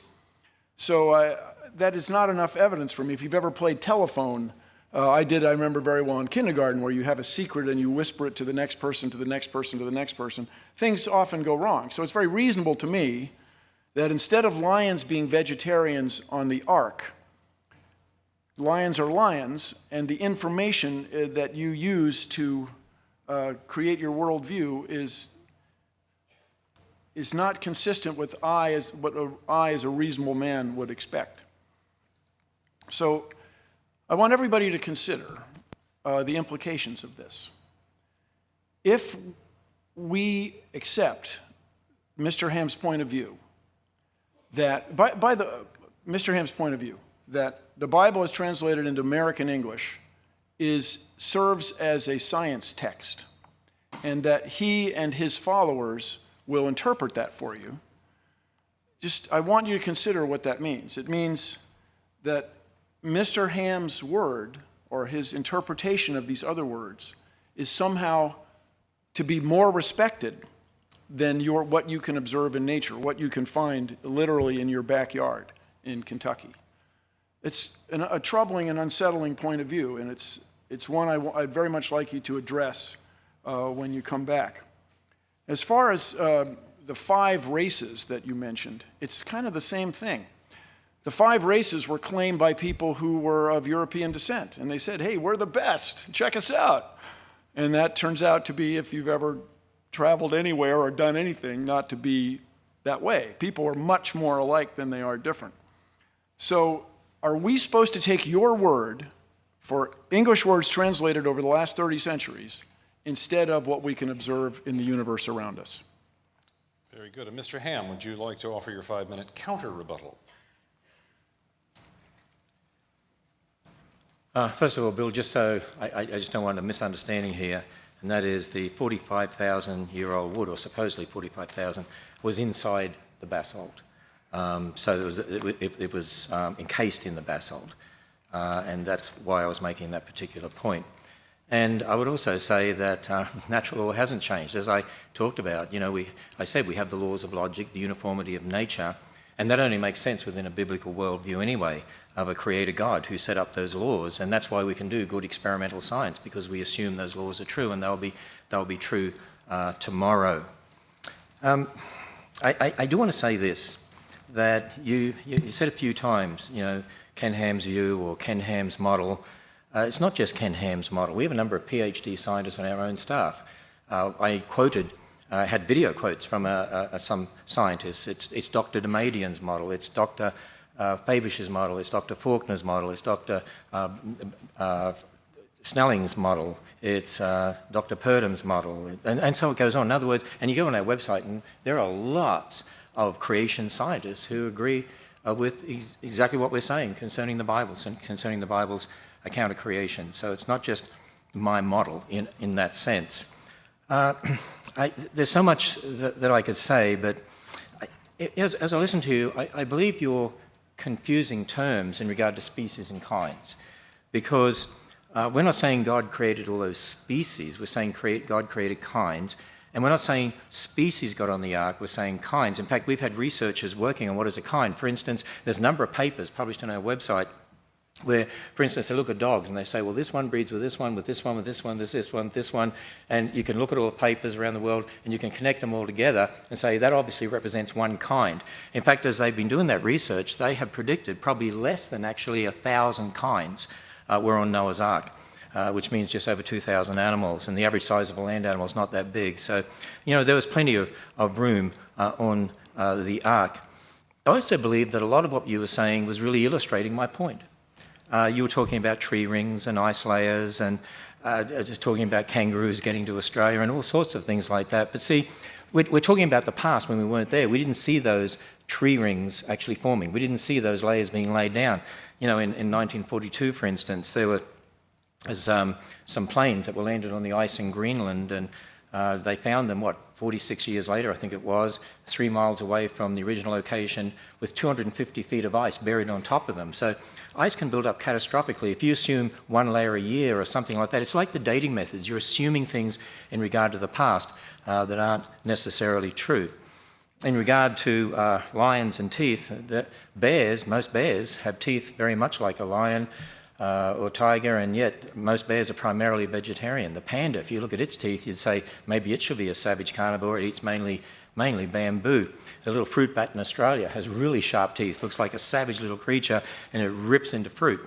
So just because an animal has sharp teeth doesn't mean it's a meat eater, it means it has sharp teeth. And so again, it really comes down to our interpretation of these things. I think too, in regard to the Missoula example that you gave, creationists do believe there's been post-flood catastrophism. Noah's flood certainly was a catastrophic event, but then there's been post-flood catastrophism since that time as well. And again, in regard to historical science, why would you say Noah was unskilled? I mean, I didn't meet Noah, and neither did you. And, really, it's an evolutionary view of origins, I believe, because you're thinking in terms people before us aren't as good as us. Hey, there are civilizations that existed in the past, and we look at their technology, and we can't even understand today how they did some of the things that they did. Who says Noah couldn't build a big boat? By the way, the Chinese and the Egyptians built boats. In fact, some of our research indicates that some of the wooden boats that were built had 3 layers interlocking so they wouldn't twist like that and leak, which is why here at the Creation Museum we have an exhibit on the Ark where we've rebuilt 1% of the Ark to scale and show 3 interlocking layers like that. And one last thing concerning the speed of light, and that is, I'm sure you're aware of the horizon problem, and that is from a Big Bang perspective, even the secularists have a problem of getting light and radiation out to the universe to be able to exchange with the rest of the universe to get that even microwave background radiation. On their model, 15 billion years or so, they can only get it about halfway, and that's why they have inflation theories, which means everyone has a problem concerning the light issue. There's things people don't understand, and we have some models on our website by some of our scientists to help explain those sorts of things. Very good. Mr. Nye, your counter-rebuttal. Thank you, Mr. Ham, but I'm completely unsatisfied. You did not, in my view, address just fundamental questions. 680,000 years of snow ice layers, which require a winter-summer cycle. Let's say you have 2,000 kinds instead of 7. That makes the problem even more extraordinary. Multiplying 11 by by 3.5, we get to 35, 40 species every day that we don't see. They're not extant. In fact, you probably know we're losing species due to mostly human activity and the loss of habitat.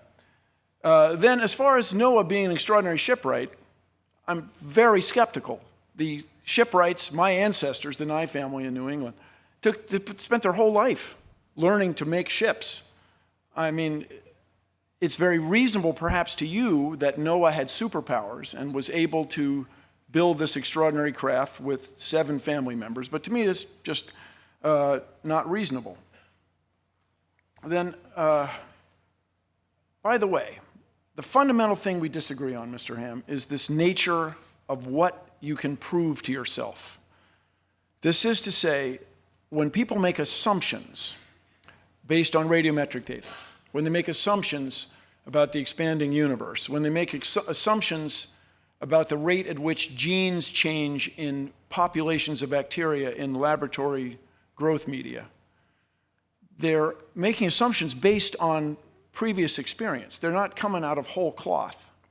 So next time you have a chance to speak, I encourage you to explain to us why we should accept your word for it, that natural law changed just 4,000 years ago, completely, and there's no record of it. You know, there are pyramids that are older than that. There are human populations that are far older than that, with traditions that go back farther than that. And it's just not reasonable to me that everything changed 4,000 years ago. By everything, I mean the species, the surface of the earth, the stars in the sky, and the relationship of all the other living things on earth to humans. It's just not reasonable to me that everything changed like that. And another thing I would very much appreciate you addressing, there are billions of people in the world who are deeply religious, and I respect that. People get tremendous community and comfort and nurture and support from their religious fellows in their communities, in their faiths, in their churches, and yet they don't accept your point of view. There are Christians who don't accept that the earth could somehow be this extraordinarily young age because of all the evidence around them. And so, what is to become of them, in your view? And by the way, this thing started, as I understand it, Ken Ham's creation model is based on the Old Testament. So when you bring in, I'm not a theologian, when you bring in the New Testament, isn't that a little out of the box? I'm looking for explanations of the creation of the world as we know it, based on what I'm going to call science. Not historical science, not observational science. Things that each of us can do, akin to what we do. We're trying to outguess the characters on murder mystery shows, on crime scene investigation especially. What is to become of all those people who don't see it your way? For us in the scientific community, I remind you that when we find an idea that's not tenable, that doesn't work, that doesn't fly, doesn't hold water, whatever idiom you'd like to embrace, we throw it away. We're delighted. That's why I say if you can find a fossil that has swum between the layers, bring it on. You would change the world. If you could show that somehow the microwave background radiation is not a result of the Big Bang, come on, write your paper, tear it up. So your view that we're supposed to take your word for this book written centuries ago, translated into American English, is somehow more important than what I can see with my own eyes is an extraordinary claim. And for those watching online especially, I want to remind you that we need scientists and especially engineers for the future. Engineers use science to solve problems and make things. We need these people so that the United States can continue to innovate and continue to be a world leader. We need innovation, and that needs science education. Thank you. All right, thank you both. Now we're going to get to the things moving a little bit faster, and I think they may be quite interesting here. It's 40 to 45 minutes, maybe a little bit more actually, we'll have a little more, for questions and answers submitted by our audience here in the Creation Museum. Beforehand, we handed out these cards to everyone. I shuffled them here in the back, and in fact I dropped a lot of them, and then I scooped them up again. And if you saw me sorting through them here, it was to get a pile for Mr. Nye and a pile for Mr. Ham, so that we can alternate reasonably between them. Other than that, the only reason I will skip over one is if I can't read it, or if it's a question that I don't know how to read because it doesn't seem to make any sense, which sometimes happens just because of the way people write. What's going to happen is we're going to go back and forth between Mr. Nye and Mr. Ham. Each debater will have 2 minutes to answer the question addressed to him, and then the other will have 1 minute to also answer the question, even though it was addressed to the other man. And I did pull one card aside here because I noticed it was to both men. So we may be able to get to that at some point. Mr. Ham, you've been up first. If you'll hop up first this time, and Mr. Nye, you can stand by for your responses. 2 minutes. How does creationism account for the celestial bodies, planets, stars, moons, moving further and further apart? And what function does that serve in the grand design? Well, when it comes to looking at the universe, of course, we believe that in the beginning God created the heavens and the earth, and I believe our creationist astronomers would say, yeah, you can observe the universe expanding. Why God is doing that? In fact, in the Bible, it even says he stretches out the heavens and seems to indicate that there is an expansion of the universe. And so we would say, yeah, that you can observe that. That fits with what we call observational science, exactly why God did it that way. I can't answer that question, of course, because, the Bible says that God made the heavens for his glory, and that's why he made the stars that we see out there, and it's to tell us how great he is and how big he is. And in fact, I think that's the thing about the universe. The universe is so large, so big out there. One of our planetarium programs looks at this, where we go in and show you how large the universe is, and I think it shows us how great God is, how big he is, that he's an all-powerful God, he's an infinite God, an infinite, all-knowing God who created the universe to show us his power. I mean, can you imagine that? And the thing that's remarkable in the Bible, for instance, says on the fourth day of creation, and he made the stars also. It's almost like, oh, by the way, I made the stars. And just to show us, he's an all-powerful God. He's an infinite God. So I made the stars, and he made them to show us how great he is. And he is. He's an infinite creator God. And the more that you understand what that means, that God is all-powerful, infinite, you stand back in awe, you realize how small we are, you realize, wow, that God would consider this planet is so significant that he created human beings here, knowing they would sin, and yet stepped into history to die for us and be raised from the dead, to offer us the free gift of salvation. Wow, what a God. And that's what I would say when I see the universe as it is. Mr. Nye, 1 minute. Any response? There's a question that troubles us all from the time we are absolutely youngest and first able to think. And that is, where did we come from? Where did I come from? And this question is so compelling that we've invented the science of astronomy. We've invented life science. We've invented physics. We've discovered these natural laws so that we can learn more about our origin and where we came from. To you, when it says he invented the stars also, that's satisfying. You're done. Oh, good. Okay. To me, when I look at the night sky, I want to know what's out there. I'm driven. I want to know if what's out there is any part of me, and indeed it is. By the way, I find compelling, you are satisfied. And the big thing I want from you, Mr. Ham, is can you come up with something that you can predict? Do you have a creation model that predicts something that will happen in nature? And that's time. Mr. Nye, the next question is for you. How did the atoms that created the Big Bang get there? This is the great mystery. You've hit the nail on the head. No, this is so, what was before the Big Bang? This is what drives us. This is what we want to know. Let's keep looking. Let's keep searching. When I was young, it was presumed that the universe was slowing down. It's a Big Bang, except it's in outer space. There's no air, so it goes out like that.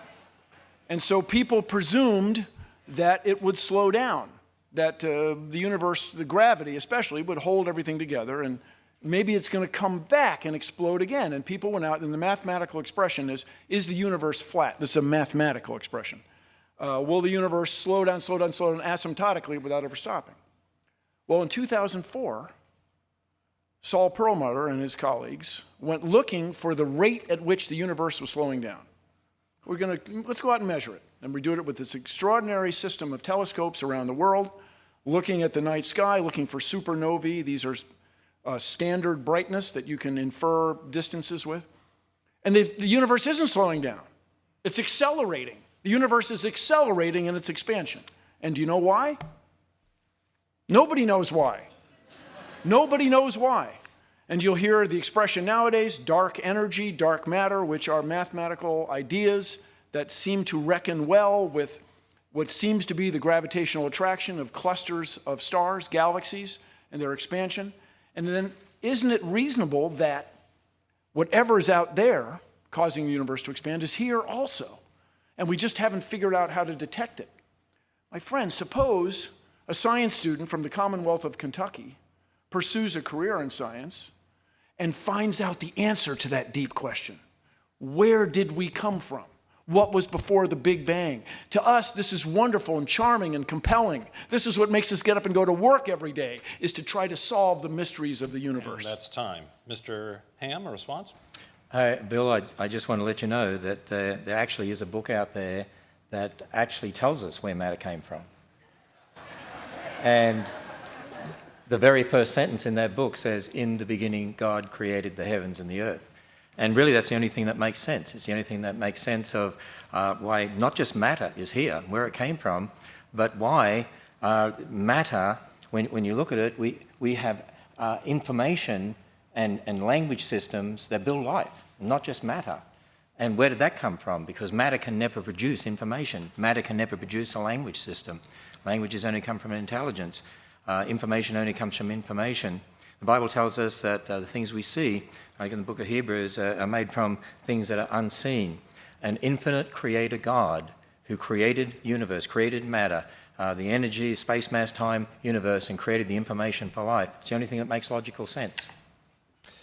All right, Mr. Ham, a new question here. The overwhelming majority of people in the scientific community have presented valid physical evidence, such as carbon dating and fossils, to support evolutionary theory.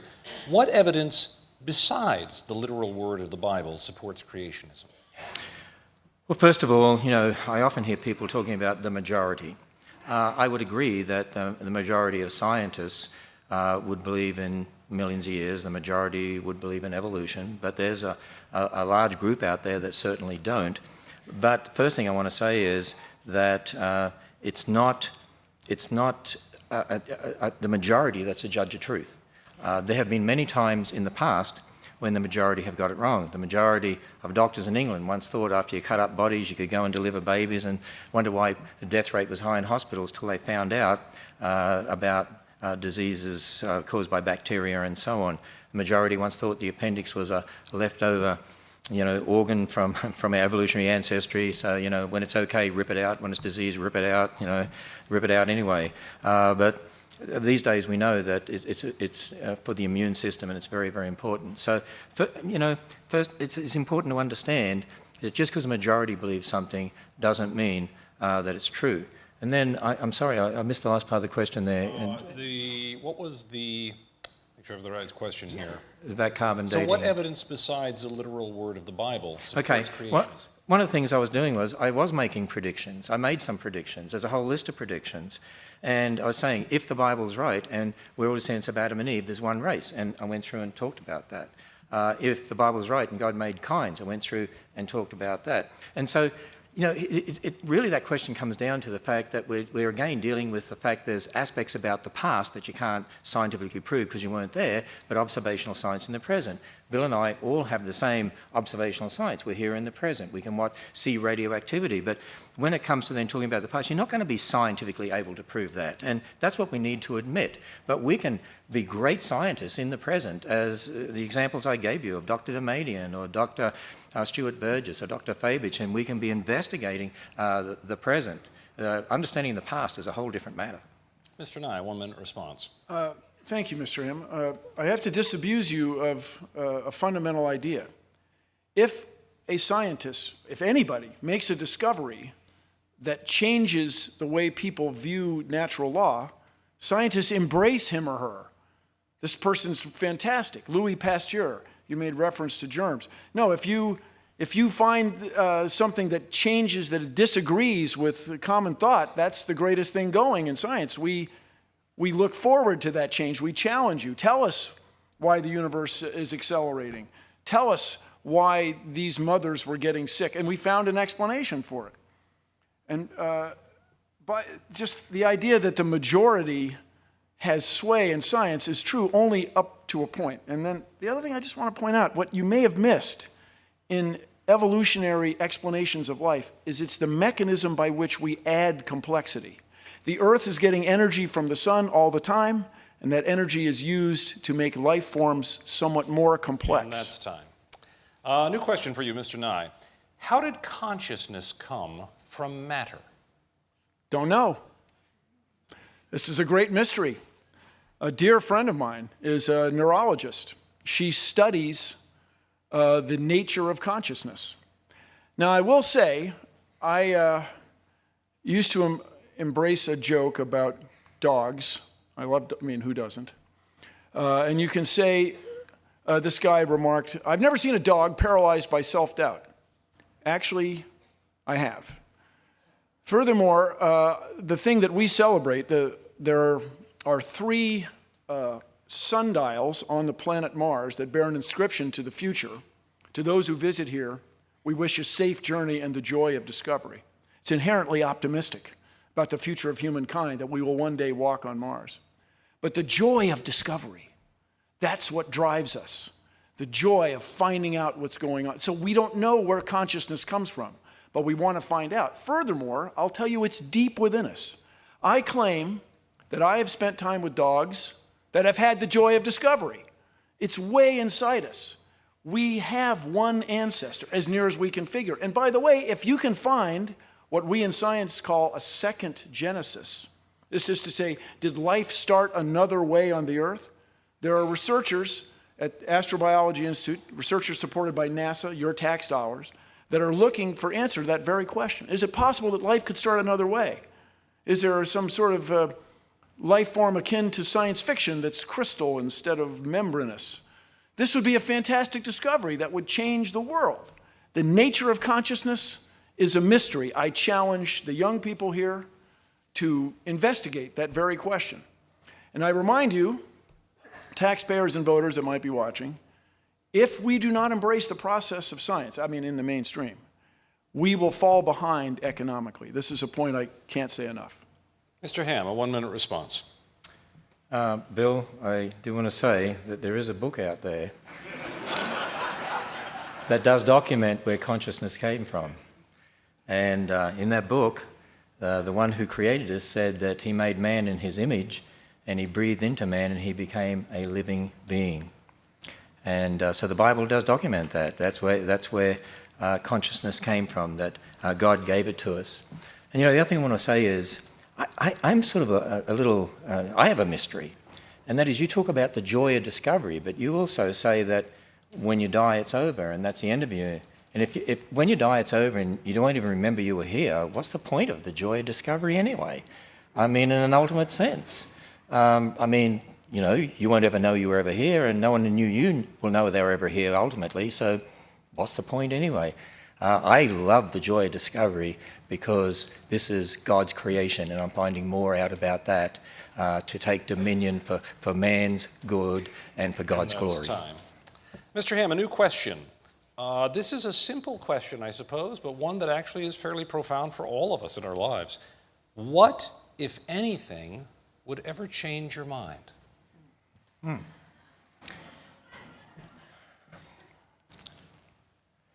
Well, the answer to that question is, I'm a Christian. And as a Christian, I can't prove it to you, but God has definitely shown me very clearly through his word and shown himself in the person of Jesus Christ. The Bible is the word of God. I admit that that's where I start from. I can challenge people that you can go and test that. You can make predictions based on that. You can check the prophecies in the Bible. You can check the statements in Genesis. You can check that. And I did a little bit of that tonight.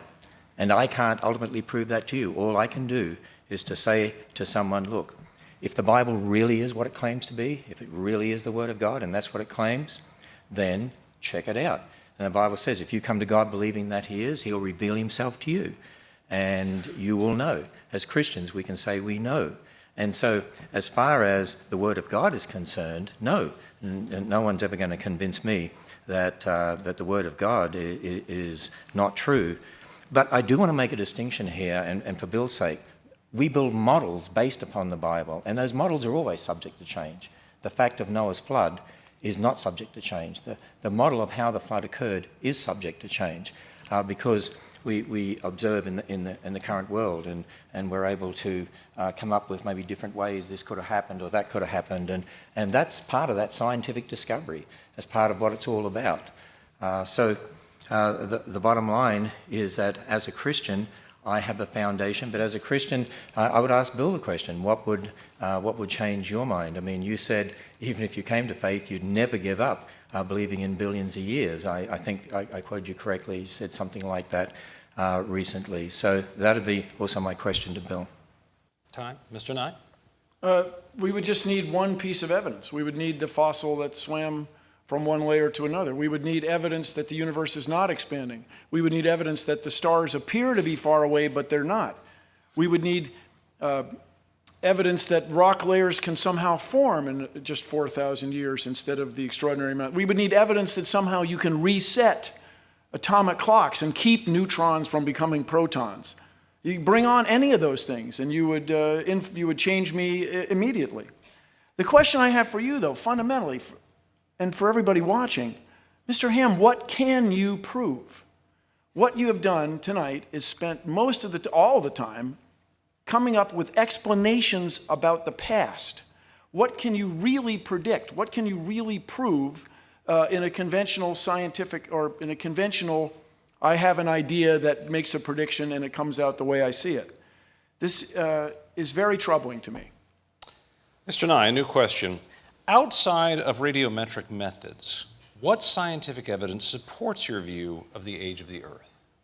The age of the Earth? Well, the age of stars. Let's see. Radiometric evidence is pretty compelling. Also, the deposition rates. It was Lyell, a geologist, who realized, my recollection, he came up with the first use of the term deep time. When people realized that the Earth had to be much, much older. In a related story, there was a mystery as to how the Earth could be old enough to allow evolution to have taken place.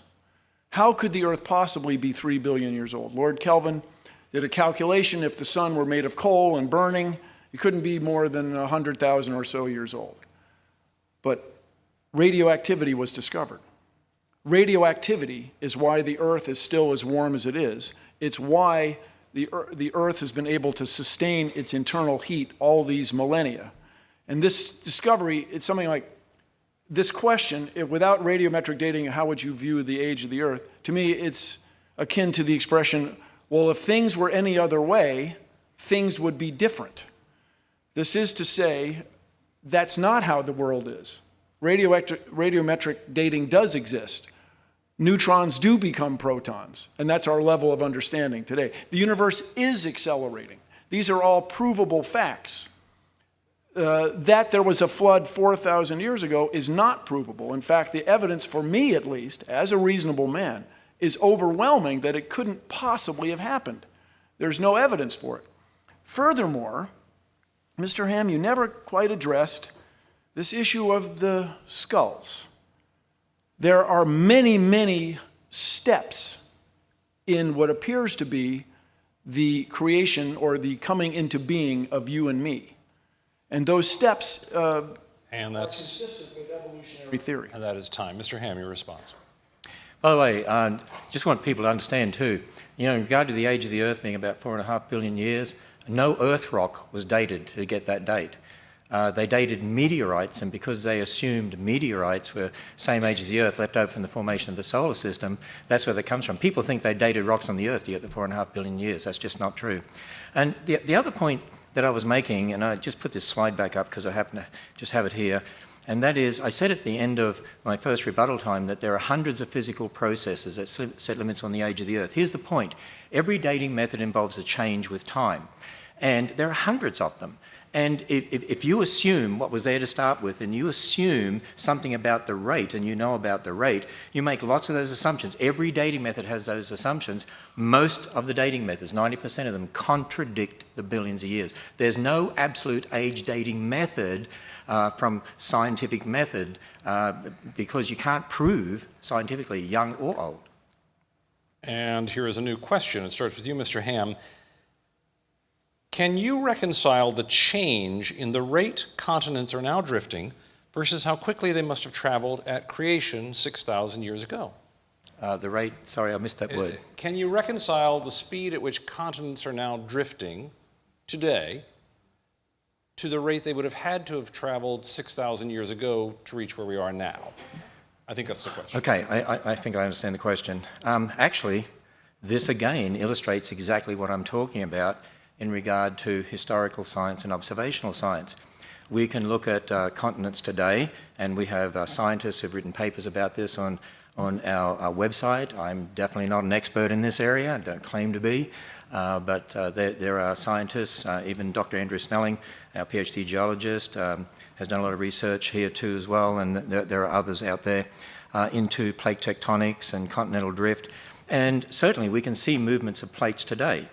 And if you look at those movements, and if you assume the way it's moving today, the rate it's moving, that it's always been that way in the past, see, that's an assumption.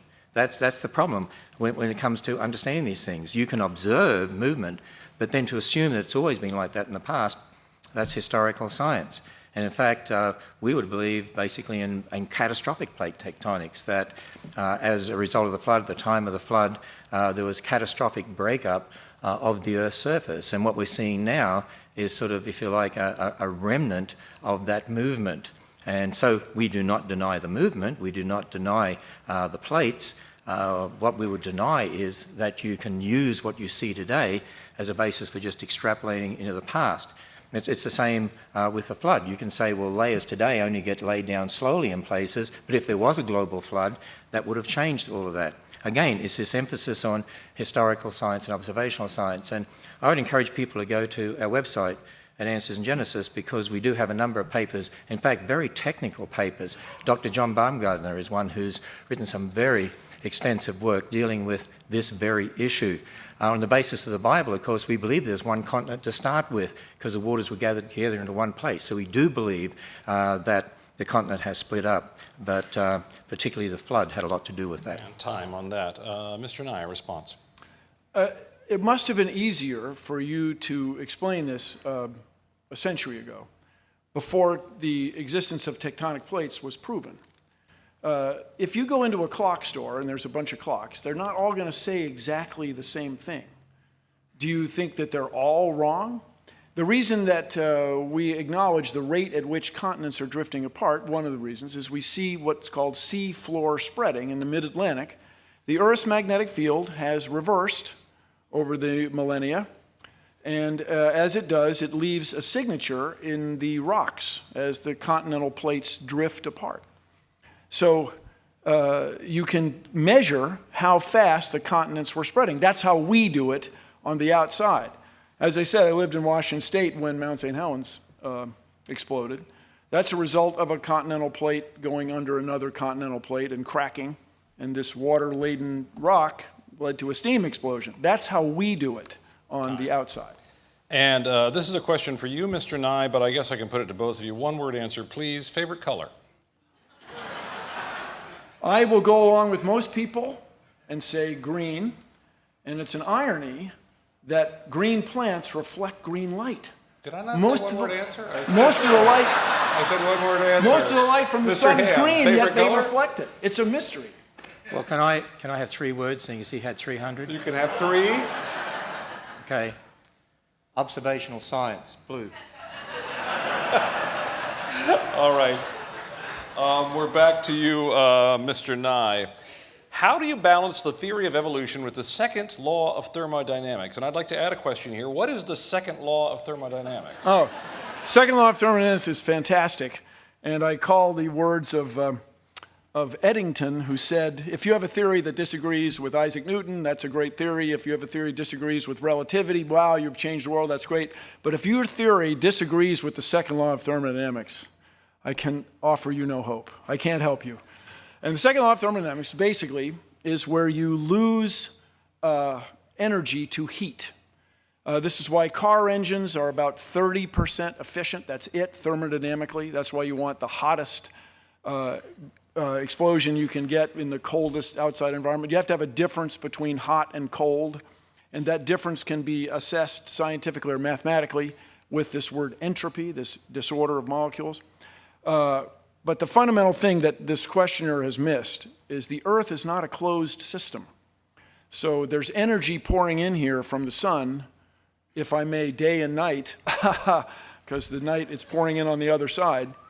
And so that energy is what drives living things on Earth, especially for, in our case, plants. By the way, if you're here in Kentucky, about 1/3 and maybe 1/2 of the oxygen you breathe is made in the ocean by phytoplankton, and they get their energy from the sun. So the second law of thermodynamics is a wonderful thing. It has allowed us to have everything you see in this room, because our power generation depends on the robust and extremely precise computation of how much energy is in burning fuel, whether it's nuclear fuel or fossil fuel or some extraordinary fuel to be discovered in the future. The second law of thermodynamics will govern any turbine that makes electricity that we all depend on and allowed all these shapes to exist. Any response, Mr. Ham? Let me just say two things, if I can, if a minute goes that fast or long. One is, you know what? Here's a point we need to understand. You can have all the energy that you want, but energy or matter will never produce life. God imposed information language system, and that's how we have life. Matter by itself could never produce life, no matter what energy you have.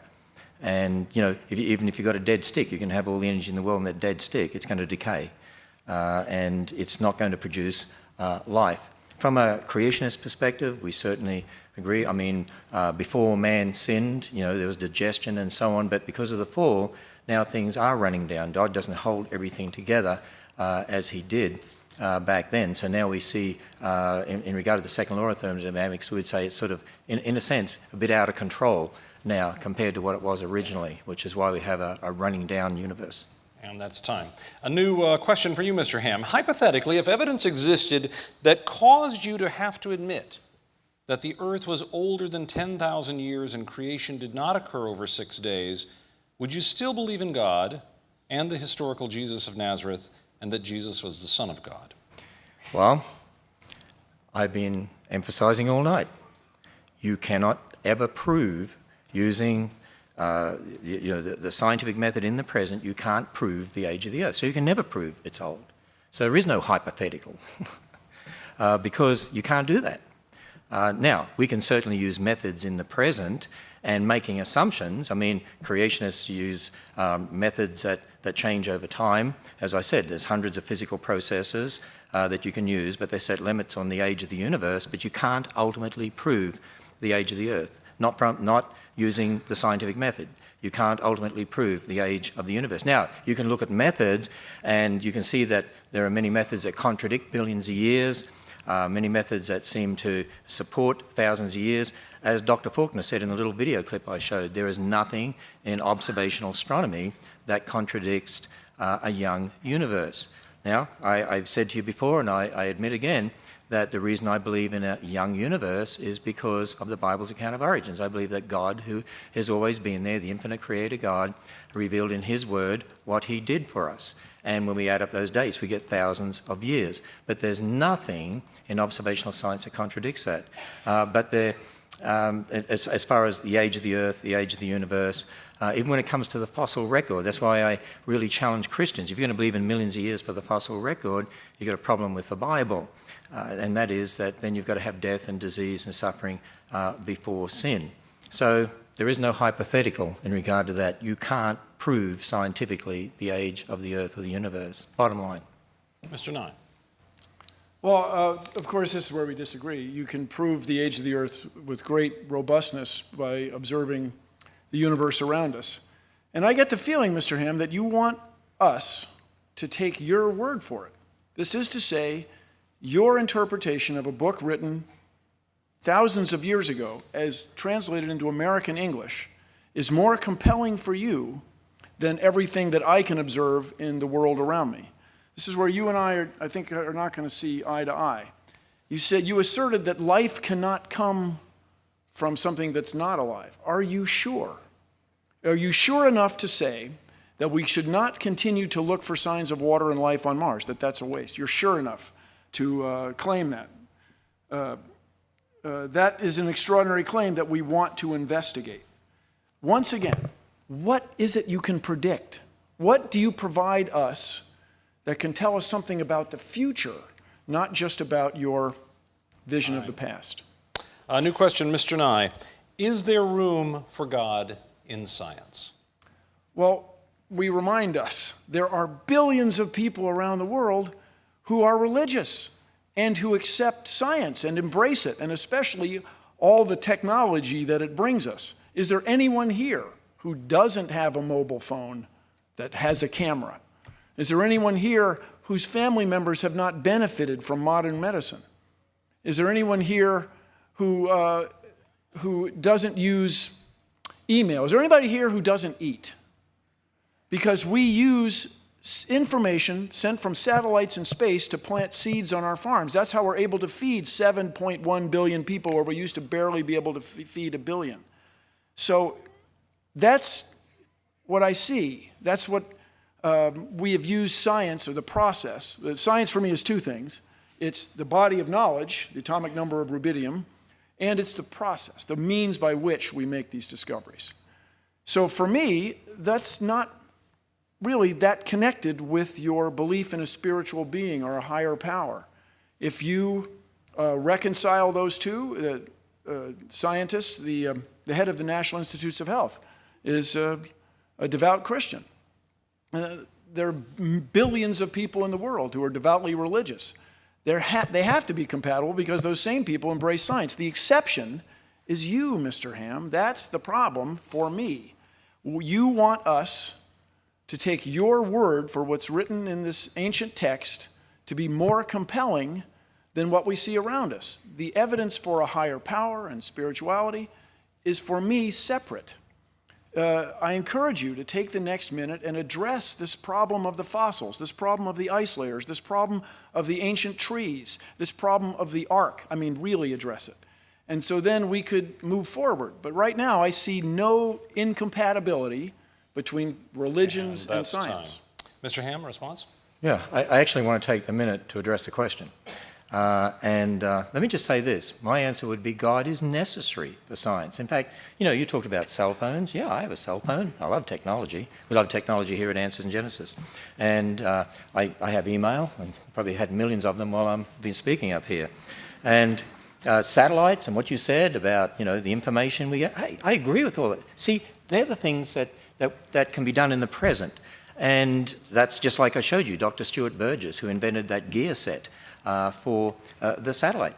Creationists can be great scientists. But see, I say God is necessary because you have to assume the laws of logic. You have to assume the laws of nature. You have to assume the uniformity of nature. And that was the question I had for you. Where does that come from if the universe is here by natural processes? Christianity and science, the Bible and science go hand in hand. We love science. But again, you've got to understand, inventing things, that's very different than talking about our origins. Two very different things. Mr. Ham, a new question. Do you believe the entire Bible is to be taken literally? For example, should people who touch pig's skin, I think it says here, be stoned? Can men marry multiple women? Do I believe the entire Bible should be taken literally? Well, remember in my opening address, I said we have to define our terms. So when people ask that question, say literally, I have to know what that person meant by literally. Now, I would say this. If you say naturally, and that's what you mean by literally, I would say, yes, I take the Bible naturally. What do I mean by that? Well, if it's history, as Genesis is, it's written as typical historical narrative, you take it as history. If it's poetry, as we find in the Psalms, then you take it as poetry. It doesn't mean it doesn't teach truth, but it's not a cosmological account in the sense that Genesis is. There's prophecy in the Bible. And there's literature in the Bible, concerning future events and so on. So if you take it as written, naturally, according to the type of literature, and you let it speak to you in that way, that's how I take the Bible. It's God's revelation to man. He used different people. The Bible says that all Scripture is inspired by God, so God moved people by His Spirit to write His words. And also there's a lot of misunderstanding in regard to Scripture and in regard to the Israelites. I mean, we have laws in our civil government here in America that the government sets. Well, there were certain laws for Israel. And, some people take all that out of context and then they try to impose it on us today as Christians and say, you should be obeying those laws. It's a misunderstanding of the Old Testament. It's a misunderstanding of the New Testament. And again, it's important to take the Bible as a whole, interpreting Scripture as Scripture. If it really is the Word of God, then there's not going to be any contradiction which says not. And by the way, when men were married to multiple women, there were lots of problems. And the Bible condemns that for what it is, and the Bible is very clear. The Bible is a real book. There were people who did things that were not in accord with Scripture, and it records this for us. It helps you understand it's a real book. But marriage was one man for one woman. Jesus reiterated that in Matthew 19, as I had in my talk. And so those that did marry multiple women were wrong. Time there. Mr. Nye, response. So it sounds to me, just listening to you over the last 2 minutes, that there's certain parts of this document of the Bible that you embrace literally and other parts you consider poetry. So it sounds to me in those last 2 minutes like you're going to take what you like, interpret literally, and other passages you're going to interpret as poetic or descriptions of human events. All that aside, I'll just say scientifically, or as a reasonable man, it doesn't seem possible that all these things that contradict your literal interpretation of those first few passages, all those things that contradict that, I find unsettling when you want me to embrace the rest of it as literal. Now, as I say, am not a theologian, but we started this debate, is the Ken Ham's creation model viable? Does it hold water? Can it fly? Does it describe anything? And I'm still looking for an answer. And time on that. Mr. Nye, here's a new question. I believe this was miswritten here because they've repeated a word, but I think I know what they were trying to ask. Have you ever believed that evolution was accomplished through way of a higher power? I think that's what they're trying to ask here. This is the intelligent design question, I think. If so, why or why not? Why could not the evolutionary process be accomplished in this way? Okay, I think you may have changed the question just a little bit. No, it's all good. The word-for-word question is, have you ever believed that evolution partook through way of evolution? I think I thought, but let me introduce these ideas for Mr. Ham to comment. The idea that there's a higher power that has driven the course of the events in the universe and our own existence is one that you cannot prove or disprove. And this gets into this expression agnostic. You can't know. I'll grant you that. When it comes to intelligent design, which is, if I understand your interpretation of the question, intelligent design has a fundamental misunderstanding of the nature of nature.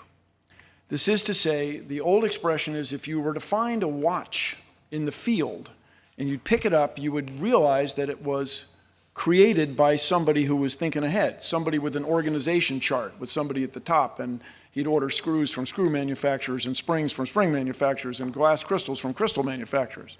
But that's not how nature works. This is the fundamental insight in the explanation for living things that's provided by evolution.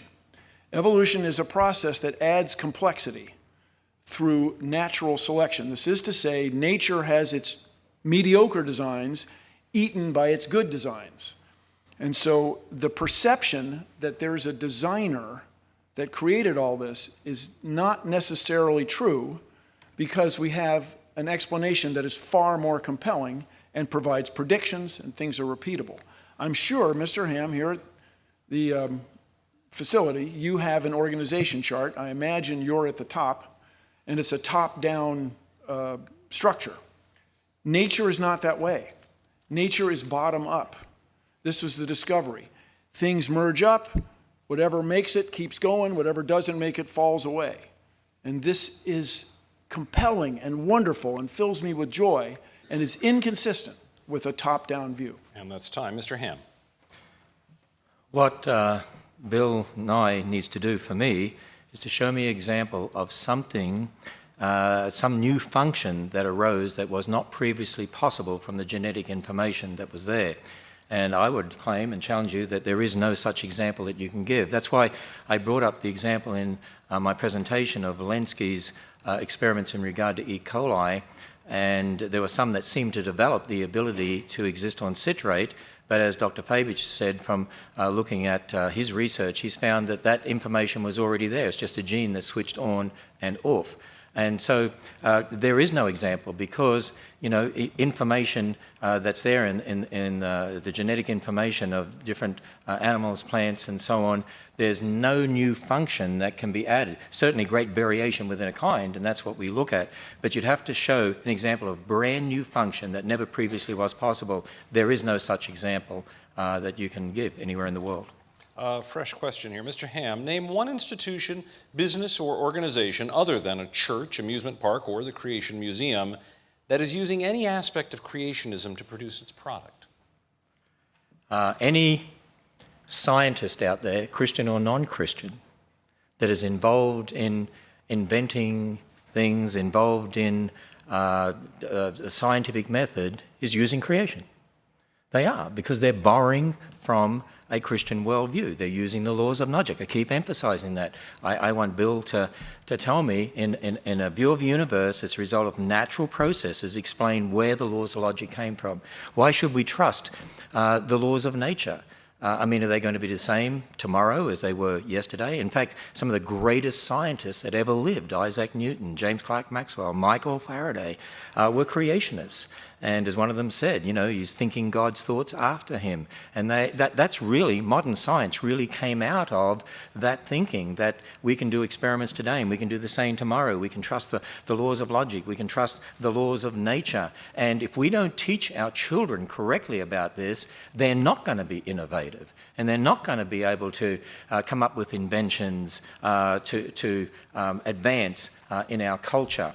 And so I think the person was trying to get out that, there are lots of secularists out there doing work and they don't believe in creation and they come up with great inventions. Yeah, but my point is they are borrowing from the Christian worldview to do so. And as you saw from the video quotes I gave, people like Andrew Fabich and also Dr. Faulkner have published in the secular journals. There's lots of creationists out there who publish. People might know that they're creationists because the topic doesn't specifically pertain to creation versus evolution, but there's lots of them out there. In fact, go to our website, there's a whole list there of scientists who are creationists, who are out there doing great work in this world and helping to advance technology. Mr. Nye. There's a reason that I don't accept the Ken Ham model of creation, is that it has no predictive quality, as you touched on. And something that I've always found troubling. It sounds as though, and next time around you can correct me, it sounds as though you believe your worldview, which is a literal interpretation of most parts of the Bible, is correct. Well, what became of all those people who never heard of it, never heard of you? What became of all those people in Asia? What became of all those First Nations people in North America? Were they condemned and doomed? I don't know how much time you spent talking to strangers, but they're not sanguine about that. To have you tell them that they are inherently lost or misguided, it's very troubling. And you say, there are no examples in nature. There are countless examples of how the process of science makes predictions. Mr. Nye, since evolution teaches that man is evolving and growing smarter over time, how can you explain the numerous evidences of man's high intelligence in the past? Hang on. There's no evidence that humans are getting smarter.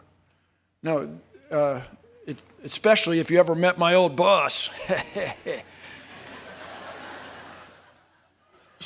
No, it's that what happens in evolution, and it's a British word that was used in the middle 1800s, it's survival of the fittest. And in this usage, it doesn't mean the most push-ups or the highest scores on standardized tests.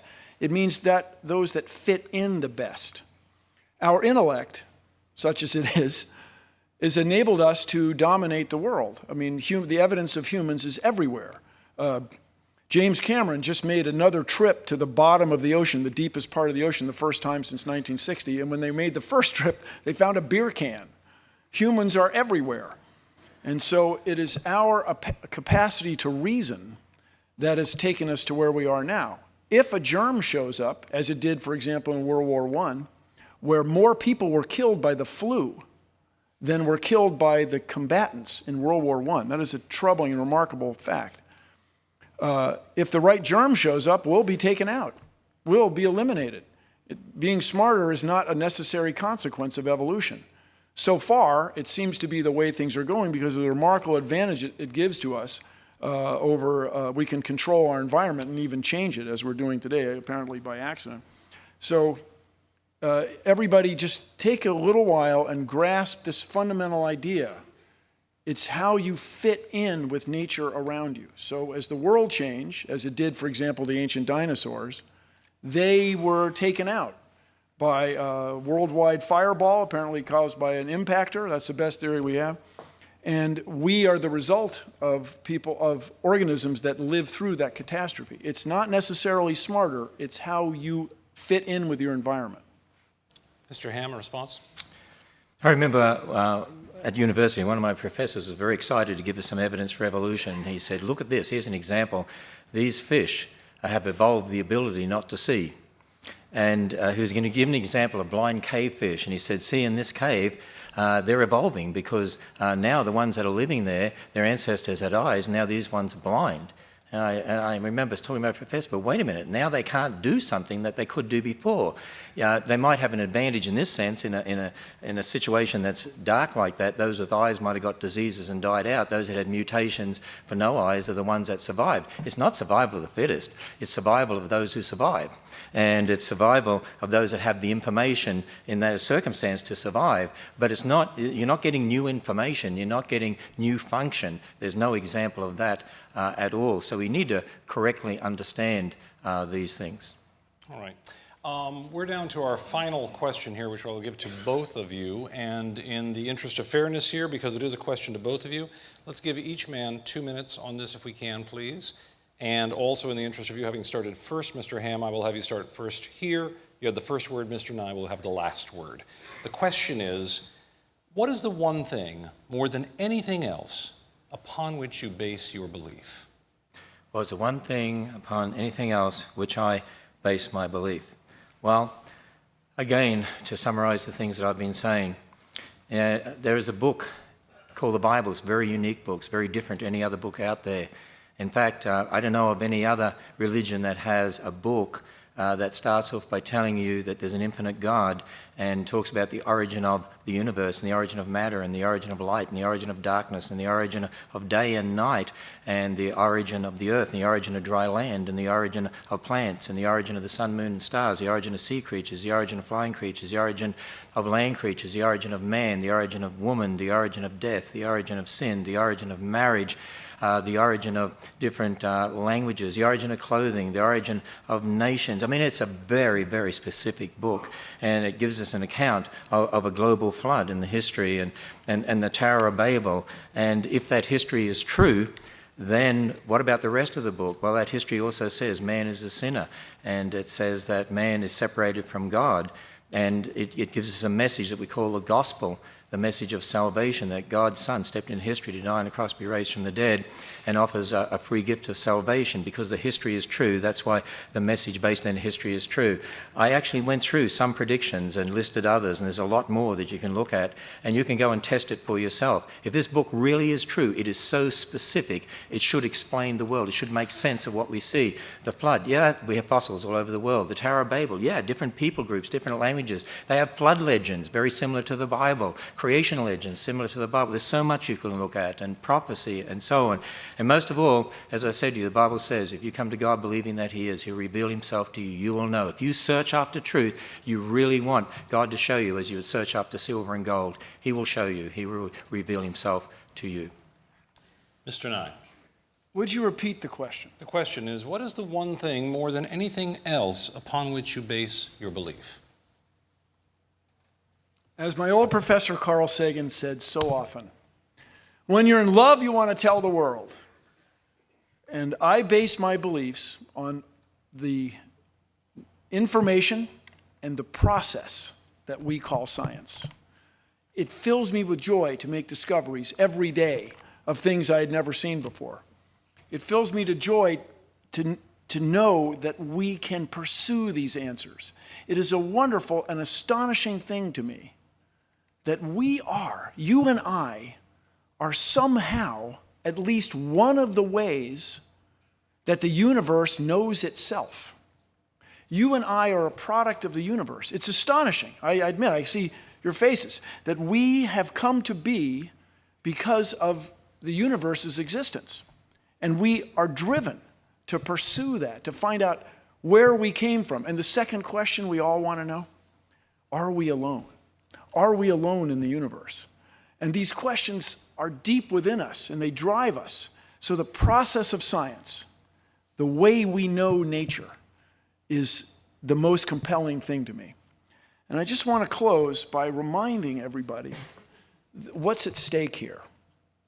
If we abandon all that we've learned, our ancestors, what they've learned about nature and our place in it, if we abandon the process by which we know it, if we eschew, if we let go of everything that people have learned before us, if we stop driving forward, stop looking for the next answer to the next question, we in the United States will be outcompeted by other countries, other economies. Now, that would be okay, I guess, but I was born here. I'm a patriot. And so we have to embrace science education. To the voters and taxpayers that are watching, please keep that in mind. We have to keep science education in science classes. Thank you. One tiny bit of important housekeeping for everyone here. The county is now under a level 2 snow emergency. Drive home carefully. You'll have a lot to talk about, but drive carefully. This debate will be archived at debatelive.org. That's debatelive.org, one word. It will be found at that site for several days, so you can encourage friends and family to watch and take it over. Thanks so much to Mr. Nye and to Mr. Ham for an excellent discussion. I'm Tom Foreman. Thank you. Good night from Petersburg, Kentucky and the Creation Museum.